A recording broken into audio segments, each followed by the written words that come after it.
இந்த நாளில் நம்ம என்னத்தை பார்க்க போகிறோம் நம்முடைய குடும்பத்தை குறித்து என்று நம்ம பார்க்கும் போது, ஒவ்வொரு மனிதர்களுடைய வாழ்க்கையில ಈಚ್ ಇಂಡಿವಿಜುವಲ್ ಪರ್ಸನ್ ಪ್ರತಿಯೊಬ್ಬ ವೈಯಕ್ತಿಕ ಮನುಷ್ಯನ ಜೀವಿತದಲ್ಲಿ வாழ்நாளிலே அவங்க செய்ய போகிற ரெண்டு முக்கியமான தீர்மானங்கள் உண்டு. இதை நீங்கள் நன்றாக புரிந்து கொள்ள வேண்டும். நீங்க சிறு பிள்ளைகளா இருந்தாலும் சரி, நீங்க வாலிப பிள்ளைகளா இருந்தாலும் சரி, நீங்கள் திருமணமானவர்களா இருந்தாலும் சரி, நீங்கள் திருமணம் ஆகாதவர்களா இருந்தாலும் சரி, அல்லது நீங்க வயோதிபர் ஆனாலும் சரி, உங்களுடைய வாழ்க்கையினுடைய கட்டத்துல you need to take two important decisions. ரெண்டு முக்கியமான தீர்மானத்தை உங்களுடைய வாழ்க்கையில நீங்கள் எடுக்க வேண்டும். அந்த ரெண்டு தீர்மானம் அவர் லைஃப் இஸ் ஃபுல் ஆஃப். நம்முடைய வாழ்க்கையை பார்க்கும் போது ஏராளமான தீர்மானங்களை நம்ம எடுக்கிறோம் இல்லைங்களா?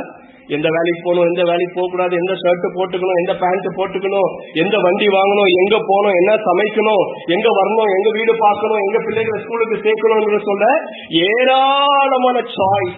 There are n number of choice we need to make each and every day in our life. நம்முடைய வாழ்க்கையில ஒவ்வொரு நாளும் ஏராளமான தேர்வுகளை நாம் செய்ய வேண்டியதா இருக்கிறது. ಅನೇಕ ಕಾರ್ಯಗಳನ್ನು ನಾವು ನೋಡಿ ಆಯ್ಕೆ ಮಾಡಿಕೊಳ್ಳಬೇಕಾದ ಕಾರ್ಯಗಳು ನಮ್ಮ ಜೀವಿತದಲ್ಲಿ ಪ್ರತಿನಿತ್ಯ ಉಂಟು. ஒவ்வொரு நாளும் இருக்குது இல்லைங்களா?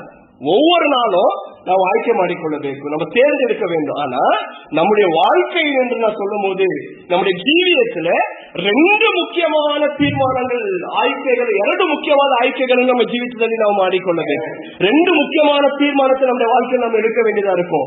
ஒருவேளை உங்க பிள்ளைகளுக்கு ஏதோ ஒரு ஸ்கூல்ல சேர்த்துட்டீங்க, அப்புறமா தெரிய வந்து ஐயோ அந்த ஸ்கூல் நல்லா இல்லை அப்படின்னு சொன்னா உங்களால என்ன பண்ண முடியும்னா ஸ்கூலை மாத்தி இன்னொரு ஸ்கூலுக்கு உங்களால என்ன பண்ண முடியும்? சேர்க்க முடியும். இல்ல ஏதோ ஒரு வேலைக்கு போய் சேர்ந்துட்டீங்க, ஆனா அந்த வேலை கொஞ்ச நாள் ஆகிட்டு பிறகு உங்களுக்கு செட் ஆகல அப்படின்னு சொல்லும் போது இல்லப்பா இந்த சாய்ஸ் இந்த காரியம் நான் தேர்ந்தெடுத்தது சரியில்லை, நான் இதை மாத்தி நான் என்ன பண்றேன், வேற வேலைக்கு நான் ரிசைன் பண்ணிட்டு வேற வேலைக்கு நானே போயிடுறேன் அப்படின்ற அநேக காரியங்களை உங்களோட வாழ்க்கையில எடுக்கிற தீர்மானங்களில உங்களால மாற்றிக்கொள்ள முடியும். ನಮ್ಮ ಆಯ್ಕೆಗಳನ್ನು ಬದಲಾಯಿಸಿಕೊಳ್ಳಬಹುದು. ಆದ್ರೆ ಈ ದಿವಸದಲ್ಲಿ ನಾವು ನೋಡುವಂತ ಎರಡು ಆಯ್ಕೆ, ரெண்டு தேர்வுகள் இருக்கு பாத்தீங்களா, வாழ்க்கையில அதை மாத்திக்க முடியாது. ஒரு தடவை ஒரு முடிவு பண்ணிட்டோம் அப்படின்னு கேட்டா அது உங்களுடைய நிச்சயத்தை, அது உங்களுடைய வாழ்க்கையை அது முடிவு செய்கிற எங்க நீங்க எப்படி உங்க வாழ்க்கை இருக்கும், உங்களுடைய வாழ்க்கையினுடைய முடிவு என்ன இருக்குன்ற இந்த ரெண்டு தீர்மானங்கள் உங்களுடைய வாழ்க்கை ரொம்ப முக்கியமானது. அப்புறமா ஐயோ அப்படின்னு சொன்னா உங்களால மாத்திக்க முடியாது. You can't change. அதை தான் இந்த நாளில நாம் பார்க்க போகிறோம். இந்த ரெண்டு காரியங்கள் என்ன? முதலாவது அது இங்கிலீஷ்ல தான் நான் போட்டிருக்கிறேன். நீங்க யோசிக்கலாம், என்ன அப்படி ரெண்டு தீர்மானங்கள் என் வாழ்க்கையில முக்கியமான எடுக்க வேண்டியது அப்படின்னா, இங்கிலீஷ்ல அது எப்படின்னா 2C, ரெண்டு C, ABC இருக்குல்ல. C ஃபார் என்னது? கேட். அந்த மாதிரி நம்முடைய வாழ்க்கையில நம்முடைய ஜீவியத்துல நம்ம வந்து ரெண்டு C வந்துட்டு நம்முடைய வாழ்க்கையில தீர்மானிக்கணும். நம்ம அதுல தவறு செஞ்சிட்டோம்னா வாழ்க்கை போச்சு. அதுல ஏதாச்சும் கொஞ்சம் குழப்பமா இருந்துட்டோம் அப்படின்னு போட்டா பினிஷ், நம்முடைய வாழ்க்கை போயிடுச்சுன்னு அர்த்தம். அதுல முதல் C என்ன அப்படின்னு கேட்டீங்கன்னா, முதல் C என்னது சொல்லுங்க பாக்கலாம். என்ன அது முதல் C-ஆ இருக்கும்?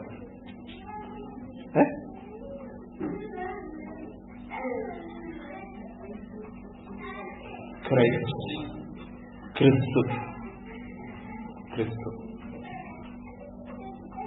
ನಿಮ್ಮ ಜೀವಿತದಲ್ಲಿ ಅನೇಕ ಆಯ್ಕೆಗಳನ್ನು ನೀವು ಬದಲಾಯಿಸಿಕೊಳ್ಳಬಹುದು. ಆದರೆ ಈ ಲೋಕದಲ್ಲಿ, இந்த உலகத்தில் என்னுடைய வாழ்க்கை முடிந்த பின்பு ஒரு நித்தியமான ஒரு வாழ்க்கை எனக்கு உண்டு, ஒரு நித்திய ஜீவன் எனக்காக உண்டு. இந்த உலகத்துல பார்க்கும் போது பாவம் செய்கிறவன் எல்லாரும் ಮರಣத்துக்கு ಉட்ಪಟ್ಟವன் என்று ವೇದம் சொல்லுகிறது. ಪಾಪ ಮಾಡುವ ಪ್ರತಿಯೊಬ್ಬನು ಸಾಯಬೇಕೆಂಬುದಾಗಿ ದೇವರ ಒಂದು ನ್ಯಾಯ ತೀರ್ಪು ಇದೆ. ಆದುದರಿಂದ ನಾನು ಸತ್ತ ನಂತರ ನಿತ್ಯವಾಗಿ ನಾನು ಪರಲೋಕಕ್ಕೆ ಹೋಗುತ್ತೇನಾ, ಇಲ್ಲದಿದ್ದರೆ ನರಕಕ್ಕೆ ಹೋಗುತ್ತೇನೆ ಎಂಬುದಾಗಿ ತೀರ್ಮಾನಿಸಬೇಕಾಗಿರುವುದು ಯಾವುದೆಂದರೆ இந்த C இருக்கு பாத்தீங்களா, இந்த கிறிஸ்து என்னுடைய வாழ்க்கையில இருக்கணும், இயேசு என்னுடைய வாழ்க்கையில இருக்கணும் அப்படின்ற நீங்க எடுக்கிற ஒரு முக்கியமான தீர்மானங்கள். இந்த தீர்மானம் தான் எல்லாவற்றை காட்டிலும் என்ன ரொம்ப முக்கியமான தீர்மானம். இனி நான் உலகத்திற்காக போக மாட்டேன், இயேசு இந்த உலகத்தில் வந்தார், எனக்காக மரித்தார், என்னுடைய பாவங்களுக்காக மரித்தார், அடக்கம் பண்ணப்பட்டார், உயிரோடு கூட எழுந்தார், மறுபடியும் அவர் என்ன பண்றார், இந்த பூமிக்கு உயிரோடு மறுபடியும் வரப்போகிறார் என்கிறதான சத்தியத்தை நீங்கள் அறிந்து கொள்ள வேண்டும். நீங்க இருக்கிற எல்லாரும், நீங்க குடும்பஸ்தரா இருந்தாலும் சரி, தனிப்பட்ட நபரா இருந்தாலும் சரி, சிறு பிள்ளைகளா இருந்தாலும் சரி, உங்க எல்லாருடைய வாழ்க்கையில இந்த ஒரு தீயை குறித்து உங்களுடைய வாழ்க்கையில நீங்கள் ஒரு தீர்மானத்தை எடுக்க வேண்டும். இந்த உலகத்துல வெவ்வேறு வழிகள் உண்டு, வெவ்வேறு மதங்கள் உண்டு, வெவ்வேறு காரியங்கள் உண்டு. எந்த வழியிலப்பா நான் போனோம், யார் என்னுடைய தேவன், எப்படி என்பதை பலவிதமான குழப்பங்கள் உங்களுடைய வாழ்க்கையில் இருக்கலாம்.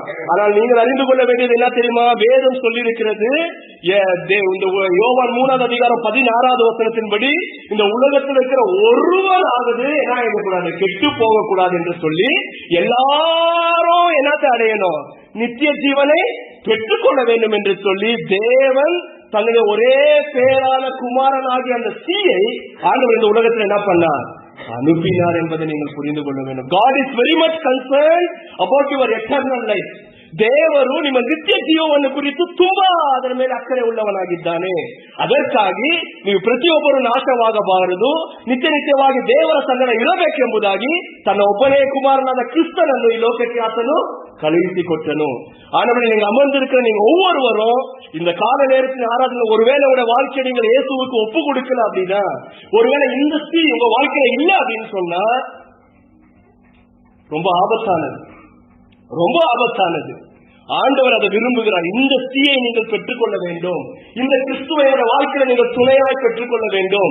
இந்த கிறிஸ்துவையோட வாழ்க்கையில நீங்கள் இருந்தால் மாத்திரம்தான் உங்கள் பாவங்கள் மன்னிக்கப்படுகிறது மாத்திரமல்ல, நிச்சயமாய் நம் தேவனோடு கூட என்ன பண்ண முடியும், வாழ முடியும். அங்க வாழுகிறது மாத்திரமல்ல, இந்த உலகத்திலே தேவன் நம்ம வைத்திருக்கிற வாழ்நாள் வரைக்கும் நாம் கணவன் நமக்கு இருக்கலாம், மனைவி நமக்கு இருக்கலாம், பிள்ளைகள் நமக்கு இருக்கலாம், பெற்றோர்கள் இருக்கலாம்.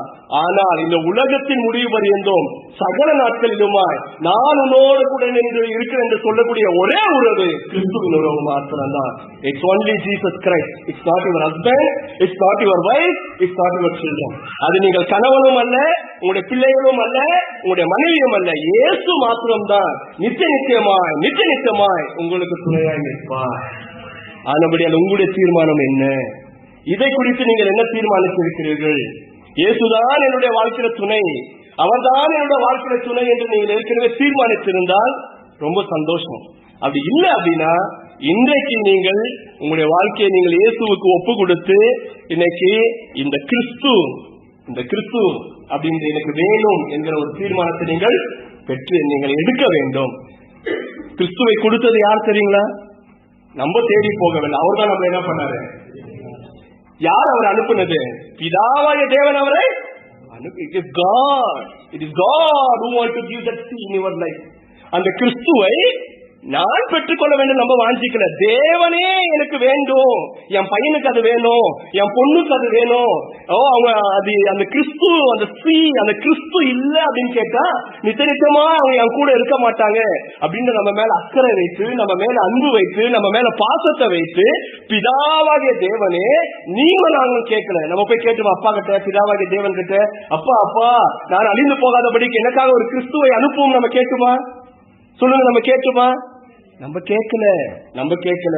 ஆனா நமக்கு என்ன வேணும்ன்றது நம்முடைய பரமபிதா அறிந்திருக்கிறார் இல்லைங்களா? நம்முடைய பரமபிதா நமக்கு என்ன வேணும்னு அறிந்திருக்கிறோம் இல்லைங்களா? இந்த உலகத்துல எத்தனை ஆசீர்வாதங்கள் இருந்தாலும், இந்த உலகத்துல எத்தனை நன்மைகள் இருந்தாலும், அது எல்லாவற்றை காட்டிலும் மேலானது என்ன தெரியுங்களா? நிச்சயமாய் நம்மோடு கூட துணை இருக்கிற இயேசு நம்முடைய வாழ்க்கையில இருக்க வேண்டும் என்பதுதான் பிதாவாக தேவன் உங்களுடைய வாழ்க்கை மேல் வைத்திருக்கிற சித்தமா இருக்கிறது. Are you worried about your family life? உங்களுடைய குடும்ப காரியத்தை குறித்து நீங்கள் கவலைப்படுகிறீர்களோ? Are you worried about your broken life? உடைக்கப்பட்ட உங்களுடைய குடும்ப வாழ்க்கை குறித்து நீங்கள் கவலைப்படுகிறீர்களோ? Are you worried about your husband? ஐயோ என் கணவன் என் கூட இல்லையே. Are you worried? ஐயோ என்னுடைய மனைவி என் கூட இல்லையே அப்படின்னு கவலைப்படுகிறீர்களோ? ஐயோ பிள்ளைகள் எனக்கு தோல் கொடுக்கல அப்படின்னு கவலைப்படுகிறீங்களோ? எதை குறித்து நீங்க கவலைப்பட தேவையில்லை. ஆண்டவர் இதை அறிந்துதான் என்ன சொல்றாரு, மற்ற உறவுகள் உங்களை கைவிட்டாலும் ஒரு உறவு உங்களை கைவிடாது என்று சொல்லிதான் இயேசுவை இந்த உலகத்திற்கு கொடுத்தாங்க. அனுப்பினார். So, இந்த ஃபேமிலி சண்டே, இந்த குடும்ப ஞாயிறுல நான் என்னத்தை உங்களுக்கு சொல்ல வேண்டும் என்றால், எத்தனை உறவுகள் இருந்தாலும் சரி இல்லாவிட்டாலும் சரி, தேவன் நமக்கு ஓங்கி சொல்லுகிறது என்னவென்றால், தேவன் நமக்கு சத்தமிட்டு சொல்லுகிறது என்னவென்றால், God wants to just shout and tell to you very personally, irrespective of whatever the see you might have, choice you might have in your life, but make sure that you have Christ in your life. உங்களுடைய வாழ்க்கையில எத்தனை விதமான தேர்வுகள் இருந்தாலும், எத்தனை விதமான உறவுகள் இருந்தாலும், எல்லாவற்றை காட்டிலும் என்னுடைய குமாரனாகிய இயேசு கிறிஸ்துவை உன்னுடைய துணையானி கொள், அந்த தீர்மானத்தில் நிலைத்து என்பது தேவனுடைய சத்தம் நம்முடைய குடும்பத்தில் என்பதை பிரியமானவர்களே நீங்கள் யாரும் மறந்து போக கூடாது. இந்த ஃபேமிலி சண்டேல 2 தீர்மானங்களை நான் சொன்னேன், 2 சீயை சொன்னேன். முதலாவது சி, தேவன் நம்ம மேல அக்கறை வைத்துதான் யாரை கொடுத்தார் என்று சொல்ல சொந்த பேரான குமாரனாகிய இயேசுவை கொடுத்தார், இயேசுவை கொடுத்தார். அதனால டோன்ட் வரி, நீங்கள் எதை குறித்தும் நீங்க வந்துட்டு ரொம்ப வரி பண்ண தேவையில்லை. ஏன்னா உடைந்து போயிருக்கிற உலகத்தில் நம்ம வாழ்ந்து கொண்டிருக்கிறோம். குடும்பங்கள் உடைக்கப்படுகிறது, உறவுகள் உடைக்கப்படுகிறது, நம்ம எதிர்பார்க்கிற மாதிரி சில நபர்கள் நம்ம கூட இருக்கிறது இல்ல, தனித்தனிமாய் கைவிடப்படுகிறோம். பட் டோன்ட் வரி, கவலைப்படாதீங்க, இயேசு நம்மோடு கூட இருக்கிறார், இயேசு நம்மோடு கூட இருக்கிறார். அவரை அனுப்பினது பிதாவாக தேவன், அவரை அனுப்பினது பிதாவாக தேவன். நான் சொல்லிட்டுங்களா உங்களுக்கு, இந்த வசனத்தை திருமணத்தை தான் நீங்க கேட்டிருப்பீங்க. மனிதன் தனிமையா இருப்பது நல்லது அல்ல, மனிதன் தனிமையா இருப்பது நல்லது அல்ல என்று திருமணத்திற்கு ஒற்ற வசனம், அது உண்மைதான். ஆனா நாங்க தெரியுங்க சொல்றோம் அதே வசனத்தை, நாம் தனிமையா இருப்பது நல்லது அல்ல என்று சொல்லி தேவன் தந்தை குமாரனை இயேசுவை நமக்கு கொடுத்தார். உங்களுக்கு சொல்றேன், ஏன் நம்ம எப்படி யோசிக்க கூடாது, ஏன் நம்ம எப்படி திங்க் பண்ணக்கூடாது? நாம் தனிமையா இருப்பது நல்லது அல்ல, இதை நினைச்சுதான் நான் கல்யாணம் கட்டினேன், இந்த வசனத்தை நினைச்சுதான் எனக்கு பையன் இப்படி பொண்ணு இப்படி சூப்பரா இருக்குன்னு எனக்கு கல்யாணம் கட்டி விட்டாங்க. ஆனா இன்னைக்கு என்ன வாட்சி இருக்கு, இன்னைக்கு என்ன என் நிலைமை அப்படின்னு கேட்கிறதான இருதயங்கள் உண்டு, உடைக்கப்படுகிற உள்ளங்கள் உண்டு, வெளியே சொல்ல முடியாம கண்ணீர் சிந்துகிற காரியங்கள் உண்டு. எனக்கு அருமையான எனக்கு தெரியும் அநேக குடும்பங்களுக்குள்ள. நான் சொல்லட்டுங்களா உங்களுக்கு, நாம் தனிமையா இருப்பது நல்லது அல்ல என்று சொல்லிதான் தேவன் இயேசுவை எனக்கு கொடுத்தாருங்க, இயேசுவை எனக்கு கொடுத்தாரு. உங்களுக்கு என்ன பண்ணிருக்கிறாரு? You have Christ in your life. You have Christ in your life. You have Christ in your life. அவரோடு கூட உறவு இருக்கான்னு செக் பண்ணிக்கணும். அதுதான் அந்த ஃபேமிலி சண்டேனோட முதல் செய்தி. Have Christ. Have Christ. Decide to have Christ in your life. இயேசுவை உங்களுடைய வாழ்க்கையில துணையா நீங்க என்ன பண்ணுங்க? பெற்றுக்கொள்ளுங்கள். நீங்கள் தனிமையா இருப்பது நல்லது அல்ல அல்ல. பிதாவும் அதை சொன்னார், இயேசுவும் அதை சொன்னார். கரெக்ட் இல்லைங்களா? பரலோகத்துக்கு தன்னுடைய மரணத்தை குறித்து பேசும்போது, ஐயோ நான் போறேன், இயேசு போறாரு அப்படின்னு சீடர்களுடைய இருதயங்கள் என்ன பண்ணினது? கலைஞர் என்ன தெரியுங்க இயேசு சொன்னாரு? கவலைப்படாதீங்க, நான் போயிட்டா நீங்க உங்களை தனியா விட மாட்டேன், உங்க கூட இருக்கும்படியாக மற்றொரு தேட்டவனாகிய பரிசுத்த ஆவியானவரை உங்களுக்கு நான் அனுப்புகிறேன் என்று சொன்னார். ஏன்னா நாம் தனிமையா இருப்பது நல்லது. புரியுதுல்ல? எப்படி நம்ம வேதத்தை பார்க்கணும்னு சொல்லிட்டு, வசனத்தை எப்படி பார்க்கணும்னு புரியுதா? தேவனை பத்தி உங்களால புரிஞ்சிக்க முடியுதா? ஆண்டவர் எவ்வளவு அக்கறையா இருக்கிறாரு. டுடே ஒரு having questions in your life. ஏன் ஆண்டவரே என் குடும்பம், ஏன் ஆண்டவரே இப்படி, ஏன் என்னுடைய வாழ்க்கை இப்படி என்கிறதான கேள்வியோடு நீங்கள் வந்திருக்கிறீங்களா அந்த ஆராதனையில?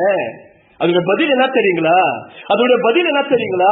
ஒருவேளை உடைக்கப்பட்ட குடும்பம் உங்களுக்கு இருந்தாலுமே தேவன் அதை காட்டிலும் நன்மையான நித்தியமான மாறாத ஒரு ஆசீர்வாதமாக இயேசுவும் பரிசுத்த ஆவியானவரே தேவன் நமக்கு தந்திருக்கிறார் இல்லைங்களா?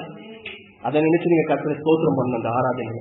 இந்த ஃபேமிலி சண்டேல என்னத்த ஃபேமிலி சண்டே, என்னத்த கல்யாணம் கட்டி நான் வாச்சிருக்கிறேன், என்னத்த நான் கண்டு இருக்கிறேன் வாழ்க்கையில அப்படிங்கிற உடையோடு நீங்கள் இருந்திருக்கிறீர்களே. ஆனால் are you really worried about your family அப்படி குறித்து நீங்கள் யோசிப்பீர்களே. ஆனால் I want to encourage you, நான் உங்களை உற்சாகப்படுத்த வாஞ்சிக்கிறேன்.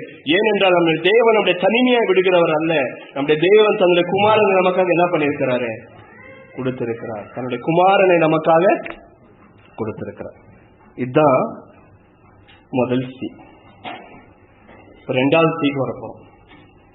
நான் சொன்ன நம்ம வாழ்க்கையில 2 சி நம்ம வாழ்க்கையில இருக்கணும். கண்டிப்பா 2 சி நம்ம வாழ்க்கையில இருக்கணும்.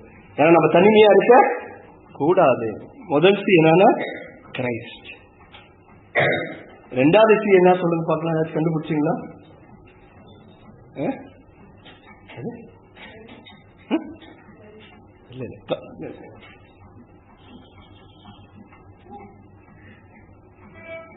கம்பேனியன். கம்பேனியன் என்ன தெரியுங்களா? ஏற்ற துணை. ஏற்ற துணை. முதல் சி தான் நல்லா இருந்துச்சு. ஐயோ, இந்த ரெண்டாவது சி எதுக்குன்னு ரொம்ப பேர் யோசிக்காதீங்க. ஏன்னா இதுவும் யாருடைய திட்டம்? தேவ திட்டம் தான். மனிதன் தனிமையா இருப்பது நல்லது அல்ல என்று தீர்மானித்தது ஆதாம் அல்ல. எல்லா குடும்பத்தையும் கொஞ்சம் கவனிங்க. ஏன் நான் கல்யாணம் பண்ணிக்கணும் என்கிற கேள்வி ஒருவேளை உங்களுக்கு இருக்கலாம்.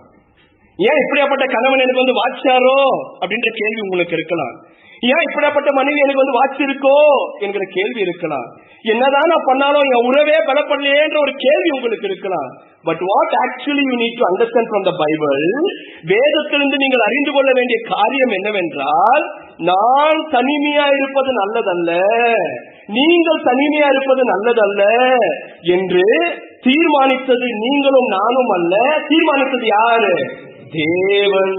தேவன். தேவன். When you are rebellion against your husband, when you are rebellious against your wife, உங்களுடைய கணவனுக்கு விரோதமா நீங்கள் எதிர்த்து நிற்கும் போது, உங்களுடைய மனைவிக்கு விரோதமா நீங்கள் எதிர்த்து நிற்கும் போது, உங்களுடைய குடும்ப வாழ்க்கைக்கு விரோதமா நீங்கள் முறுமுறுக்கும் போது, நீங்கள் முறுமுறுப்பது கணவனுக்கு விரோதமாக அல்ல, மனைவிக்கு விரோதமாக அல்ல, அதை கொடுத்த யாருக்கு விரோதமாக நீங்க முறுமுறுக்கிறீங்க? தேவனுக்கு விரோதமாய் முறுமுறுக்கிறீர்கள் என்று நீங்கள் மறக்காதீர்கள். ஏனென்றால் மனிதன் தனிமையா இருப்பது, ஆண்டவரே நான் ரொம்ப தனியா ஃபீல் பண்றேன்ப்பா, எனக்கு சமைக்கிறதுக்கு ஒரு துணை வேணும், எனக்கு என் சர்ச்சு பேண்ட் ஆண்டவரை துவைச்சு ஐரன் போடுறதுக்கு எனக்கு ஒரு ஆள் வேணும், நான் போயிட்டு வந்து என் கையும் காலையும் அமுத்துறதுக்கு எனக்கு ஒரு ஆள் வேணும், ஆண்டவரே எனக்கு வேண்டும் என்று சொல்லி ஆதாம் போய் தேவன் எடுத்து என்ன பண்ணாம ஜெபம் இல்லையா? ஜெபிக்கல. இதை நம்ம ஃபர்ஸ்ட் புரிஞ்சுக்கணும். ஜெபம் ஆதாமே ஜெபிக்கல. It is in prayer. It is in prayer actually. நான் ஏன் தெரியுங்க இந்த வேல்யூஸ் எடுத்து உங்களுக்கு முன்ன வைக்கிறேன். கீழே இருக்கிற லேயர், அடிமட்டத்தில் இருக்கிற காரியங்கள் பல கொழுப்பங்கள் இருக்கலாம். ஆனா நம்ம எதை பார்க்கணும்? தேவனை பார்க்க நம்ம பழகணும். வசனத்துல எப்பவுமே ஆண்டவரை பார்க்க நம்ம பழகணும். இன்னொரு விதத்துல இப்படியாக பிரசங்கிக்கிறவர்கள் உண்டு. ஆதாம் தனியா இருக்கக்கூடாது, பாவத்துல விழுந்துருவான், அதுக்காக தான் ஆண்டவர் ஒரு கால் கட்ட பொண்ண போட்டு விட்டாரு அப்படின்னு சொல்லுவாங்க. ஆனா அங்க பாவத்துல விழுறான்றதுக்கு ஆதாமுக்கு எந்த வாய்ப்பும் இல்லை. ஏன்னா வேற எந்த பெண்ணும் என்ன பண்ணலாம் படைக்க. அப்போ அவன் பாவம் செய்யக்கூடாதுன்றதுக்காக தேவன் கல்யாணத்தை கட்டளை இருந்து நீங்க ஃபர்ஸ்ட் புரிஞ்சுக்கணும். நீங்க என்ன ஆயிடுச்சுன்னா, ஐயோ வயசுக்கு வந்து நீங்க அந்த ஏஜ் மேரேஜ் ஏஜ் வந்து சீக்கிரம் கல்யாணம் பண்ணிட்டீங்கன்னா என்ன பண்ணிடுவாங்க? வழி வெளிக்கு போயிடுவாங்க நம்ம பசங்க. இல்ல லவ் கிவு காதல் கீதல் என்ன பண்ணிடுவாங்க? போயிட்டு விழுந்துருவாங்க. அதனால என்ன பேரண்ட்ஸுக்கு, பெற்றோருக்கு அந்த பிள்ளைகள் அந்த திருமண வயது வந்த உடனே அவன் மனது யோசிக்க ஆரம்பிக்கும், படப்படுக்கும், பயப்படுவாங்க. ஐயோ என் பிள்ளையுடைய கற்பு, ஐயோ என் பிள்ளையுடைய பரிசுத்தம் இன்னைக்கு காலம் கெட்டு கொடுக்குது, எங்கன்னா போயிட்டு எங்கேயாச்சும் இடறதுக்கு வாய்ப்பு இருக்கு, கூடிய சீக்கிரத்தை எப்படியாச்சும் நம்ம ஜெபம் பண்ணி அப்படி இப்படி தேடி என்ன பண்ணணும்? ஃபர்ஸ்ட் அவளுக்கு கல்யாணம் ஒண்ணு பண்ணிட்டா அப்பா ரூட்ல என்ன பண்ணிடுவான்? சரியாயிடும். நம்ம பெற்றோர் யோசிக்கிறோம் இல்லைங்களா? தேவன் என்ன பண்ணல? அப்படி சொல்லுங்க. தேவன் அப்படி என்ன பண்ணல? ஆதாம் யோசிக்கிறது. ஏன்னா பாவம் பண்றதுக்கு அங்க எந்த வாய்ப்பும் இல்லை. அவன் தனிமையாக புரிச்சுங்களா உங்களுக்கு? இன்னும் நன்மை தீமையும் அறியாத காலங்கள் அது. என்னதான் பாவம் பண்ணுவாங்க? அதற்கு ஆண்டவர் துணை என்ன பண்ணல? கொடுக்கலன்றத ஃபர்ஸ்ட் நீங்க புரிஞ்சுக்கணும். எதற்காக ஐயா கல்யாணம்? எதற்காக கல்யாணம்? என் தேவையை பூர்த்தி செய்யறதுக்கா? நான் விரும்புறதுக்காகவா? எனக்கு ஒரு ஆள் வேணும்ன்றதுக்காகவா? அப்படின்னு நம்ம ஏகப்பட்ட கால்குலேஷன் போடுறோம். ஆனா அதெல்லாம் இருக்கலாம். ஆனா அதை காட்டில மேலோங்கி நான் என்ன தெரியுங்க சொல்றேன், நான் தனிமையா இருப்பது நல்லது அல்ல என்று என்னை குறித்து தீர்மானித்தது நான் அல்ல, என்னுடைய தேவன். இதை நீங்க புரிஞ்சுக்கலாம் ஃபர்ஸ்ட் ஆஃப் ஆல். அப்போ கிறிஸ்து நீங்க தனிமையா இருக்கக்கூடாது. உங்களுக்கு முதல் C Christ, the first C உங்க வாழ்க்கைக்கு கொடுக்கணும்னு தீர்மானித்தது யாரு? பிதாவாகிய தேவன். இல்ல நீங்க தனிமையா இருக்கக்கூடாது, உங்க வாழ்க்கைக்கு ரெண்டாவது சி கம்பேனியன், ஒரு ஏற்ற துணையை உங்களுக்கு கண்டிப்பா கொடுக்கணும் அப்படின்னு தீர்மானித்தது யாரு? பெற்றோர்களா? நாம? யாருடைய தீர்மானம் அது? தேவ தீர்மானம். இதை நீங்க புரிஞ்சுக்கன்னு வச்சுங்களேன், திருமண உறவை ரொம்ப நம்ம கனமா பார்ப்போம், ரொம்ப ஹானர் பண்ணுவோம். திருமண உறவை. புரியுது இல்லைங்களா? கணவன் உறவாகட்டும், மனைவி உறவாகட்டும், பிள்ளைகள் ஆகட்டும், நம்முடைய பார்க்கிற கண்ணோட்டமே மாறும். ஏன் தெரியுங்களா? அந்த ஐடியா, அந்த எண்ணம் ஆதாமுக்குள்ள தோன்றினது அல்ல, அந்த எண்ணம் தேவனுக்குள்ள தோன்றின ஒரு எண்ணம். அதான் இந்த கம்பெனியனை பத்தி நீங்க சரிங்களா? இப்போ இந்த நம்முடைய ஆராதனையில ஏற்கனவே இந்த தீயை பெற்றவர்கள் பாக்கியவான்கள், பாக்கியவதிகள் இங்கே உண்டு. கரெக்டா? ரொம்ப பேர் முகத்துல அந்த சிரிப்பே இல்லை. அதாவது ஏற்ற துணியை கொண்ட பாக்கியவான்களும் பாக்கியவதிகளும் இங்கே உண்டு. கரெக்டுங்களா? திருமணமானவர்கள். ஆமாப்பா, இந்த தீ ஆண்டவர் கொடுத்துட்டாரு எனக்கு, இல்ல நீங்க தேடிக்கனாலும் பரவாயில்ல, இப்பதான் ஆண்டவர் கொடுத்தாருனாச்சும் ஒரு அறிக்கை பண்ணி மனம் திரும்பணும். இந்த தீ ஆண்டவர் கொடுத்திருக்கிறாரு, ஆமென் அல்லேலூயா அப்படின்ற ஒரு கூட்டம் இங்க இருக்கு. இன்னொரு கூட்டம் இந்த தீக்காக காத்திருக்கிற கூட்டம் உண்டு. ஐயோ, எப்ப அந்த தீ ஆண்டவர் அனுப்புவாரோ. நம்ம யாரையும் பாத்துறாதீங்க, நான் அதான் கடிகாரத்தை பார்த்து பேசிருக்கிறேன்.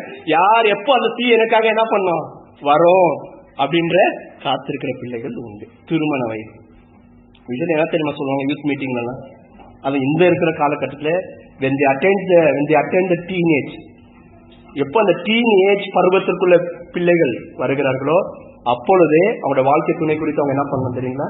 ஜெபிக்கணும்னு சொல்லுவாங்க. ஓகேங்களா? நீங்க கேட்கலாம், அந்த வயசு தானே, இப்ப இருக்கிற காலகட்டத்துக்கு உங்களுக்கு தெரியும் எந்தெந்த வயசுல எல்லாரும் என்னென்ன தெரியுதுன்னு சொல்லிட்டு. புரியுதுங்களா? அந்த when they attend the teen, the teenage பருவத்திலே they need to understand the God's purpose of companion in their life. வாழ்க்கையை துணையை குறித்ததான தேவ தரிசனத்தை அவர்கள் பெற்று ஒவ்வொரு இங்க இருக்கிற எல்லா டீனேஜ் சண்டே கிளாஸ் இதுக்கு வரலாம், டீன் யூத்துக்களை கண்டிப்பா என்ன பண்ணணும், இதுக்காக அறிந்து கொள்வது, இந்த சத்தியத்தை அறிந்து கொள்வது ரொம்ப ரொம்ப முக்கியமானது, ரொம்ப ரொம்ப முக்கியமானது. அதற்காக அவங்க ஜெபிக்கணும். என்ன கேட்டீங்கன்னா அதற்காக இப்பத்திலிருந்தே ஜெபிக்க ஆரம்பிக்கணும். சரிங்களா? அதனால இது இந்த செய்தி இப்படி ரெண்டு தரத்திற்கும் இருக்கும். ஆனா முதல் தரம் யாருக்குன்னா, என் வாழ்க்கை துணியை நான் எப்படி தேர்ந்தெடுப்பது என்று காத்திருந்தவர்களுக்கு தான் ரொம்ப இந்த செய்தி ரொம்ப ஆழமா போவோம். ரெண்டாவது என் பையனுக்கும் என் பொண்ணுக்கும் எப்படி மாப்பிள்ளை பார்க்கணும், நான் எந்த மாதிரி பொண்ணை பார்க்கணும், எந்த மாதிரி பையனை பார்க்கணும் அப்படின்ற கேள்வியோடு இருக்கிற பெற்றோருக்கு இந்த செய்தி ரொம்ப நல்லா பொருந்தும். இப்போ உங்க பசங்க அப்படி இருக்கலாம், அட்லீஸ்ட் அந்த ஏஜுக்கு என்ன பண்ணுவாங்க, கண்டிப்பா வருவாங்க. நீங்க இந்த சத்தியத்தை என்ன பண்ணுங்க, நீங்க கற்றுக்கொள்ளுங்கள். மூணாவது ஏற்கனவே இந்த கம்பெனியில இருக்கிறவங்க உங்க வாழ்க்கையில கூட ஆண்டவர் அந்த கம்பெனியை குறித்து இந்த தீயை நம்ம வாழ்க்கையில கொண்டு வர்றதுக்கு, இயேசுவை இந்த உலகத்தை அனுப்புனதுக்கு கொண்டு வந்தாரு, அவரை வாழ வச்சாரு, அற்புதங்களை செய்ய வச்சாரு, சிலுவையில நொறுக்கும்படியாக செய்தார், ரத்தத்தை பண்ணாரு, எவ்வளவு காரியங்களை பண்ணாரு இல்லைங்களா? ஆனா இந்த கம்பெனியின் ஏற்ற துணியை தேவன் நம்முடைய வாழ்க்கையில கொடுக்கறதுக்கு அவர் என்னென்னலாம் பண்ணாரு அப்படின்றத திருமணமானவர்கள் கொஞ்சம் நீங்க என்ன பண்ணீங்க, கொஞ்சம் புரிஞ்சுக்குங்க. கொஞ்சம் ஆண்டவரை பத்தி இன்னும் நல்லா உங்களுக்கு தெரியும். இது 3 விதப்பட்ட ஜனங்கள் இங்க இருக்கிறதுனால நீங்க இதை பண்ணுங்க. சண்டே கிளாஸ் பசங்க எல்லாம் இந்த சீயெல்லாம் பார்த்துட்டு உங்க பெற்றோருக்காக நீங்க என்ன பண்ணுங்க, நீங்க ஜெபம் பண்ணுங்க. ஓகேங்களா? மேபி இது ஃபேமிலி சண்டே இருக்கிறதா இந்த செய்தி எல்லாத்துக்கும் போகணும்னு ஆசைப்படுறேன். சரி, இது கம்பெனியன் தானே, எனக்கு ஏற்கனவே கல்யாணம் ஆயிடுச்சு அப்படின்னு நீங்க யோசிக்காதீங்க. அந்த தீ உங்களுக்கு கொடுத்திருக்கிற துணையில தேவனுடைய கரை என்ன இருக்குன்னு நீங்க பார்க்க பழகுங்க. எல்லா வாலிப பிள்ளைகள், டீனேஜ் பிள்ளைகள் நல்லா நோட் பண்ணிக்கோங்க. மேபி இதை வச்சுதான் வரப்போகிற நாட்களில் உங்களுடைய எதிர்காலத்திற்காக ஏற்ற துணைக்காக நீங்க எப்படி ஜெபிக்கணும் என்கிற காரியங்கள் உங்களுக்கு உண்டு. பெற்றோர்கள் உங்களுடைய பிள்ளைகளுக்காக நீங்க ஏற்ற துணையை தேர்ந்தெடுக்கும் போது என்னெல்லாம் யோசிக்கணும், என்னெல்லாம் பார்க்கணும் என்பதை நான் உங்களுக்கு இந்த நாள்ல நம்ம பார்க்க போகிறோம். சரிங்களா? ஆக்சுவலி முன்ன ரொம்ப ஈஸி ஏற்ற துணையை தேர்ந்தெடுக்கிறதுல 20-25 வருஷத்துக்கு முன்னாடி என்ன இருக்கணும்னா, சரி அப்படியே சொந்தக்காரர் இருப்பாங்க, பார்க்குவோம், பேசுவோம். சரி, எங்களுக்கு தெரிஞ்ச பொண்ணு இருக்குப்பா, உங்களுக்கு தெரிஞ்ச பையன் யாருன்னா இருக்கிறாங்களா அப்படின்னா, சரி வாங்க வாங்க பேசலாம் அப்படின்னு என்ன பண்ணுவோம், ஒரு பேச்சுவார்த்தையில போகும். அப்படி போன காலங்கள் ஒரு காலகட்டம். அப்புறம் லைட்டா என்ன வந்துச்சுன்னா கம்ப்யூட்டர் வந்துச்சு. ஆரம்ப காலத்துல நான் சொல்றேன், கம்ப்யூட்டர் லைட்டா வந்துச்சு. அப்ப என்ன ஆச்சுன்னா அந்த கம்ப்யூட்டர் முகாந்திரமா அப்புறமா அந்த மெயிலு, நெட்டு அப்படிலாம் வந்தபோது ஓகே மெயில் அனுப்பிச்சு பயோடேட்டா ஷேர் பண்ணி அப்புறமா அப்படியே இந்த சி எப்படிலாம் தேடணும் அப்படின்ற காரியங்கள்ல கொஞ்சம் முன்னேற்றம் வந்துச்சு.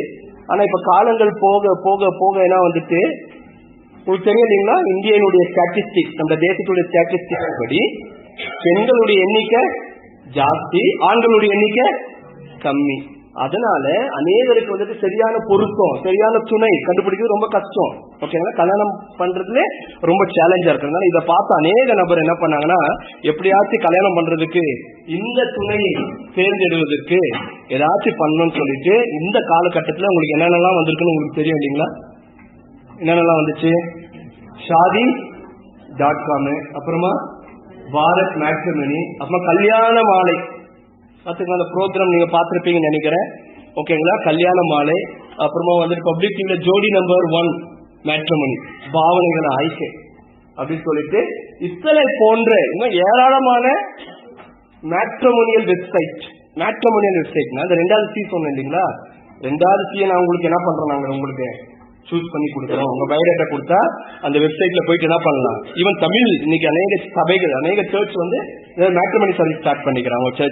அவங்க சர்ச்சில் இந்த மாதிரி பயோடேட்டா இருக்கும். ஓகேங்களா, அவங்க பார்ப்பாங்க. சில டைம் அந்த வெப்சைட் இருக்கும், அந்த வெப்சைட்ல போய் நம்ம லாகின் பண்ணி நம்முடைய பையனுடைய பேரோ நம்முடைய பொண்ணுடைய பயோடேட்டாவோ அதை என்ன பண்ணலாம், அப்லோட் பண்ணணும். இப்படியா போன்ற காரியங்கள் இன்னைக்கு உலகத்திலயும் உண்டு. கிறிஸ்தவர் நடுவில் இது தமிழ் கிறிஸ்தமணி, தமிழ் கிறிஸ்டியன் மேட்ரிமோனி அப்படின்னு இருக்கு. ஓகேங்களா, அவங்க என்ன பண்ணுவாங்கன்னா கிறிஸ்தவர்களுக்குள்ளே அந்த ஜோடி திருமண துணையை இதெல்லாம் என்ன பண்ணுவாங்கன்னா உதவி செய்வார்கள்.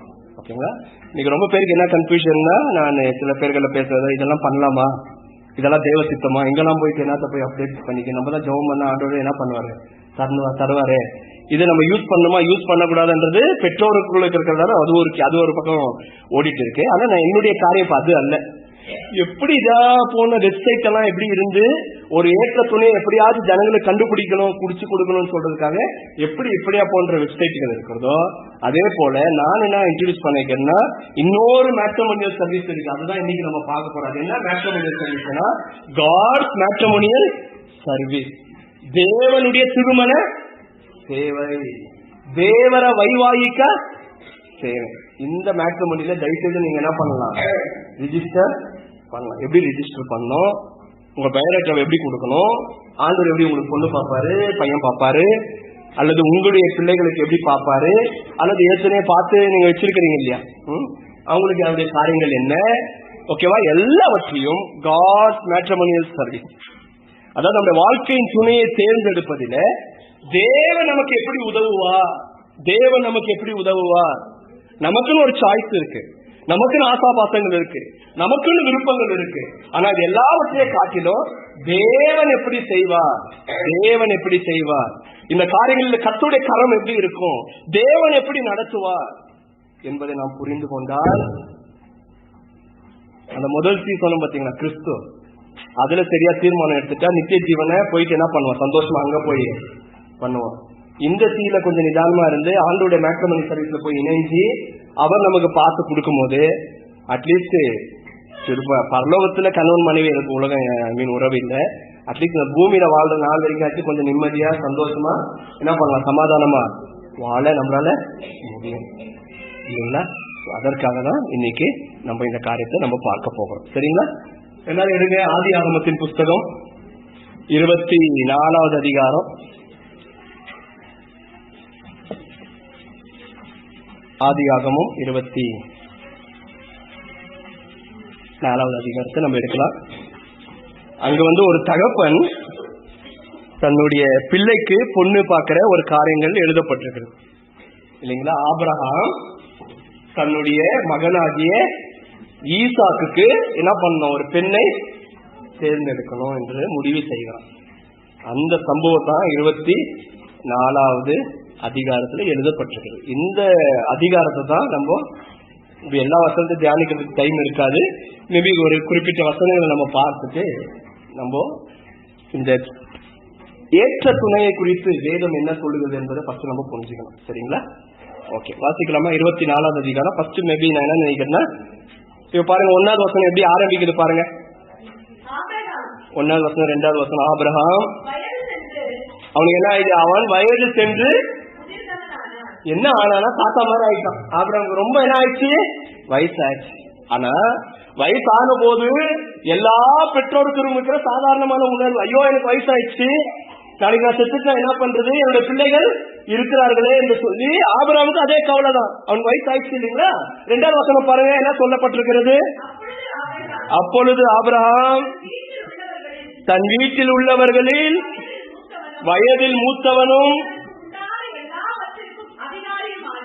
அதிகாரியுமாகிய ஊழியக்காரன் சொல்லும் போது வேலைக்காரன் சர்வெண்டை நோக்கி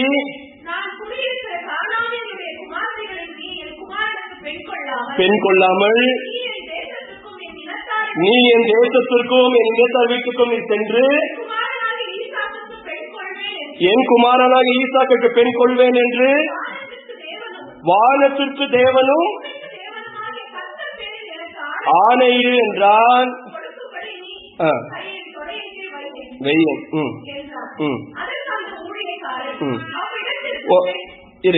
எல்லாரும் கொஞ்சம் கவனிங்களேன். இந்த 24வது அதிகாரம் 1-4 வசனம் எல்லா பெற்றோர்களுடைய உணர்வு, அது எல்லா பெற்றோருடைய உணர்வு. மேபி இன்றைக்கு உங்களுடைய பிள்ளைகள் சிறு பிள்ளைகளா இருக்கலாம், இப்போ உங்களுக்கு அந்த உணர்வு இல்லாம இருக்கலாம். ஆனா உங்களுடைய பிள்ளைகள் கொஞ்சம் அந்த திருமண வயதை நீங்கள் அடையும் போது இதே உணர்வு உங்களுக்கு என்ன பண்ணும், அப்பயாச்சு இவனுக்காச்சு கணவன் ஆயிட்டானேன்றதுக்காக நம்ம யோசிச்சு ஆபராம். ஆனா இன்னைக்கு நம்ம கணவன் ஆயிட்ட வரைக்கும் வெயிட் பண்ண அவசியம் இல்லை. பிள்ளைகள் கொஞ்சம் வயசுக்கு வந்தாவே நம்ம என்ன பண்ணுவோம், அவருடைய திருமணத்தை குறித்து நம்ம யோசிக்க ஆரம்பிப்போம், கவலைப்பட ஆரம்பிப்போம். இந்த ஆபிரகாமை போல இங்க இருக்கிற எல்லா திருமணமானவர்கள், ஒருவேளை உங்களுக்கு சிறு பிள்ளைகள் இருக்கலாம், ஒருவேளை உங்களுக்கு டீனேஜ் பிள்ளைகள் இருக்கலாம், ஒருவேளை உங்களுக்கு வாலிப பிள்ளைகள் இருக்கலாம். நீங்களும் ஆபிரகாமை போல உங்களுடைய விதத்தை நீங்க என்ன பண்ணுவீங்க, யோசிப்பீங்க அல்லது யோசித்துக் கொண்டிருப்பீங்க. என்னுடைய பையனுக்கு என்னுடைய பொண்ணுக்கு நான் திருமணம் செய்ய வேண்டும் என்று சொல்லி. அல்லது இங்க இருக்கிற வாலிப பிள்ளைகள் ஒருவேளை அந்த திருமண வயது வந்தபோது இதே போல நீங்களும் யோசிப்பீங்க, எங்க போய் நான் பெண் எடுப்பது, எந்த ஊர்ல போய் நான் பெண் எடுப்பது, எங்க போய் என்னுடைய லைஃப் பார்ட்னரை நான் தேர்ந்தெடுப்பது என்கிற கேள்வி இப்போ உங்களுக்கு வராம இருக்கலாம். ஆனால் அந்த வயது வந்த போது அந்த பிரஷர் இருக்கும் பாத்தீங்களா, அந்த அழுத்தம் இருக்கும் பாத்தீங்களா, நைட்ல உங்களுக்கு தூங்கவே கூடாது, ஒரே கன்ஃபியூஷன்ல இருக்கும், எங்கடா போறது, என்ன பண்றது அப்படின்ற போன்ற காரியங்கள் உங்களுக்கும் நடக்கும். இதுதான் ஆபிரகாமுக்கு நடந்துச்சு. கூட்டம் ஒருத்தனை வேலைக்காரன், அப்பா அப்பா போ போ போ போ, என் தேசத்துக்கு நான் விட்டு வந்தேன் பாத்தீங்களா, சொந்த தேசத்துக்கு நீ ஓ. ஆபிரகாமுக்குள்ள ஒரு கலக்கம், நான் முதிர் வயது ஆகிட்டு விட்டனே, இன்னும் என் பிள்ளைக்கு கல்யாணம் பண்ணலையே அப்படின்ற ஒரு கலக்கம். அவனால போக முடியாது. யார் அனுப்புறான், வேலைக்காரன் அனுப்புறான். புரியுது இல்லைங்களா? அப்போ பயம் கலக்கும் ஆபிரகாமுக்கு உண்டு. போறான் பாத்தியா வேலைக்காரன், அவனுக்கே பயம் ஸ்டார்ட் ஆயிடுச்சு. அவன் என்ன சொல்றான் 5வது வசனத்துல, அதற்கு அந்த ஊழியக்காரன் அவ்விடத்து பெண் வராதிருந்தால்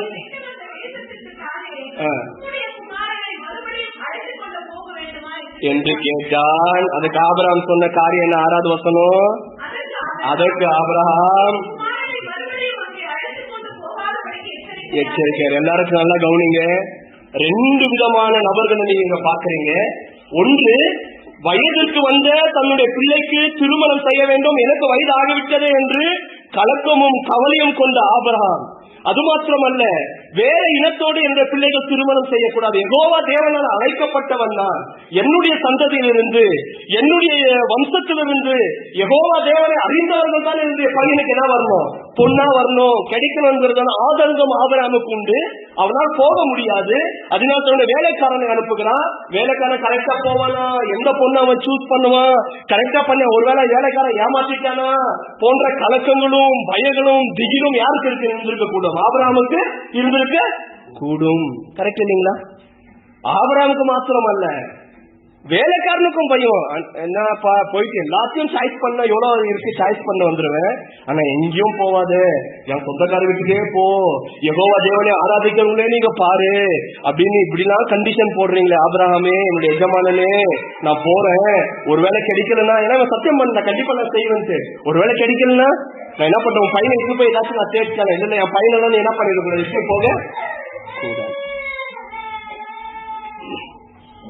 எல்லாரும் நல்லா கவனிங்க, இந்த ஒரு சூழ்நிலை இங்க இருக்கிற எல்லா பெற்றோருக்கும் வரும். ஃபர்ஸ்ட் நீங்க இதை புரிஞ்சுக்கணும்.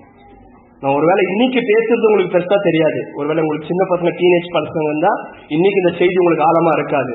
ஆனா ஒரு காலம் வரும், இதே பிரஷர் உங்க வாழ்க்கையில கண்டிப்பா வரும். நான் என்ன பண்ணுவேன், கரெக்டா கிடைக்குமா, என் பிள்ளைய ஊழியத்திற்காக நான் நியமிச்சிருக்கிறேன் இல்லையா, கரெக்டான ஜோடி அமையுமா அப்படின்னு அந்த கலக்கமும் அந்த தயக்கமும் அந்த திகிலும் பெற்றோர்கள் என்ன பண்ண கண்டிப்பா பிடிக்கும்.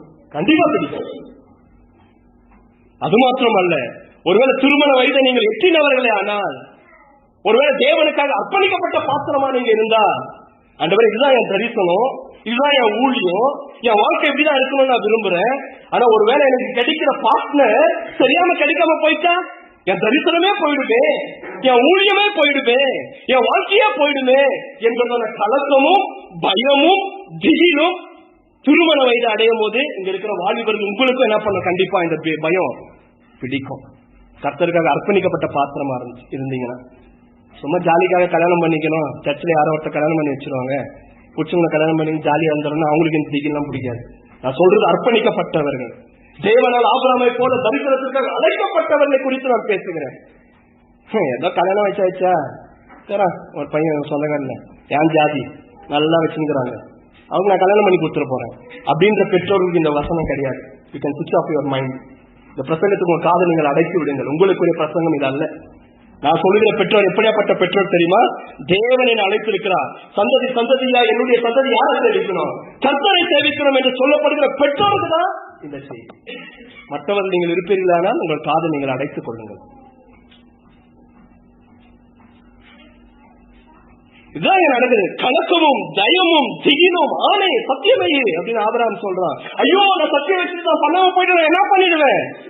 வேலைக்கார சொல்ற புரியுதா? அந்த டென்ஷன் புரியுதா உங்களுக்கு? எவ்வளவு பிரஷர் உங்களுக்கு புரியுதா? இதுதான் எல்லாருடைய வாழ்க்கையில நடக்கும், இதுதான் எல்லாருடைய குடும்பத்துல நடக்கும், இதுதான் பெற்றோருடைய வாழ்க்கையில நடக்கும், இதுதான் திருமணம் செய்து கொள்ள போகிற ஒவ்வொரு ஆணுடைய வாழ்க்கையிலும் ஒவ்வொரு தேவ பிள்ளையா இருக்கிற பெண்ணுடைய வாழ்க்கையிலும் இதே கலக்கமும் தயக்கமும் வரும். 1000 கொஸ்டின் மனசுக்குள்ள வரும். நான் என்ன செய்வேன், நான் என்ன செய்வேன், நான் என்ன செய்வேன். என்ன சொல்லிட்டு தெரியுங்களா? we are in God's matrimony service. தேவன் தேவன் தேவனை நாம் சார்ந்திருக்கிறபடியால் என்ன சொன்னா தெரியுங்களா ஆபிரகாம்? அம்மா அருமையான என்னுடைய தகப்பன்மார்களே தாய்மார்களே கொஞ்சம் பாருங்க, நீங்கள் ஆபிரகாமுடைய பிள்ளைகள் என்று வசனம் சொல்லி இருக்கீங்களா? Just learn from the Abraham in the time of this tension how he just got the vision of God. இப்படியாப்பட்ட குழப்பமும் இப்படியாப்பட்ட பயமும் திகிலும் பிடித்திருக்கிற நேரத்துல ஆபிரகாம் என்னத்தை யோசித்தான் என்பது உங்களுக்கு தெரியுமோ? ஆபிரகாம் என்னத்தை யோசித்தான் உங்களுக்கு தெரியுமா? என்ன யோசித்தான் தெரியுமா? என்ன பண்றது தெரியல. 6வது வசனத்தை எச்சரித்து, இங்கிலீஷ்ல ரொம்ப அழகா இருக்கு அந்த 7வது வசனம், மேபி தமிழ்ல கொஞ்சம் பின்னாடி வந்துச்சு. 6வது வசனம் எப்படி தெரியுமா இருக்கு இங்கிலீஷ்ல? Make sure that you don't take my son back there Abraham. 7வது வசனம் எப்படி தெரியுமா இங்கிலீஷ்ல ஆரம்பிக்குது? The Lord, the God of heaven. அதான் ஆபிரகாமுடைய வாயிலிருந்து வந்த முதல் சொல். என்ன சொன்னா தெரியுங்களா? வானத்திற்கு தேவனாய் இருக்கிறவர். வானத்திற்கு, அது தமிழ்ல கொஞ்சம் பின்னாடி வந்திருக்கும், தமிழ்ல 7வது வசனம் கொஞ்சம் பின்னாடி வந்திருக்கும். பட் இங்கிலீஷ் ரொம்ப சூப்பர்பா இருக்கு. என்ன சொல்ல வந்தா தெரியுங்களா? என்ன சொல்ல வந்தானா குழப்பம் தான், திகில் தான், பயம் தான். எப்படி நடக்குமோ, எல்லாம் ஆயிடுமா, கரெக்ட் ஆயிடுமானா? இவ்வளோ குழப்பத்தின் நடுவில், இவ்வளோ டென்ஷன் நடுவில், இவ்வளோ பிரஷர் நடுவில் தேவன் ஆபிரகாம் ஒன்று அறிந்தான். இந்த எல்லா சூழ்நிலையும் இருந்தாலும் நான் ஆராதிக்கிற தேவன் சர்வ வல்லமை உள்ள தேவனா இருக்கிறார். அவர் வானத்தையும் பூமியையும் படைத்த தேவன் என்பதுங்கிற தேவனுடைய சர்வ வல்லமையை குறித்து அவன் நன்றாக தெரிந்திருந்தான். எனக்கு அருமையான ஆண்டுடைய பிள்ளைகளே, யூ மைட் பி கன்ஃபியூஸ்ட். நீங்கள் குழப்பம் அடையலாம், ஆனால் தேவனுக்கு எந்த குழப்பமும் இல்லை. You might be struggling in your choice. நீங்கள் உங்களுடைய தேர்வில நீங்கள் குழப்பம் அடைந்து இதுவா அதுவா நீங்க நினைக்கலாம், ஆனா சர்வ வல்லமை உள்ள தேவனுக்கு முன்பதாக அந்த குழப்பம் இல்லை. சரியான ஊருக்கு போவானா வேலைக்காரன் என்கிற பயம் ஆபிரகாமுக்கு இருக்கலாம், ஆனால் அதை நடத்தி செல்லுகிறவர் சர்வ வல்லமை உள்ள தேவன் என்கிறதான அறிவு ஆபிரகாமுக்கு இருந்தது. புரியுதுங்களா என்ன பண்ணணும்னு சொல்லிட்டு? என்ன ஆபிரகாம் தெரிஞ்சிருந்தான் தெரியுங்களா? என்ன ஆபிரகாம் புரிஞ்சிருந்தான்? வேலைக்காரன் தடுமாறும் போது என்ன ஆபிரகாமுடைய ஒரு தரிசனமா இருந்துச்சு அப்படின்னா, இந்த உலகத்தையும் உலகத்தில் இருக்கிற அந்த சராசரங்களையும் வானங்களையும் பூமிகளையும் சமுதிரத்தையும் அதில் இருக்கிற எல்லாவற்றையும் கையில வைத்து ஆளுகை செய்கிறவர் என் தேவனாகிய கர்த்தர் என்கிறதான ஒரு சர்வ வல்லமுள்ள தேவனை குறித்ததான தரிசனம் ஆபிரகாமுக்கு இருந்தது. ஆபிரகாமுக்கு இருந்தது என்ன தெரியுமா? Super power. எங்க என்ன ஆனாலும் பரவாயில்ல, குழப்பம் போல சூழ்நிலைகள் இருந்தாலும் பரவாயில்ல, ஆனால் நான் ஆராதிக்கிற என்னுடைய தேவன், நான் ஆராதிக்கிற என்னுடைய தேவன் வானத்தையும் பூமியும் அவர் படைத்தவர். இது என்ன தெரியுமாங்க காட்டுது? அவருடைய விசுவாசத்தை காட்டுது. கரெக்டுங்களா? எப்ப தெரியுமா விசுவாசம் வரும்? இவ்வளோ குழப்பத்தின் மத்தியில தேவன் எப்படி நடத்துவாரு?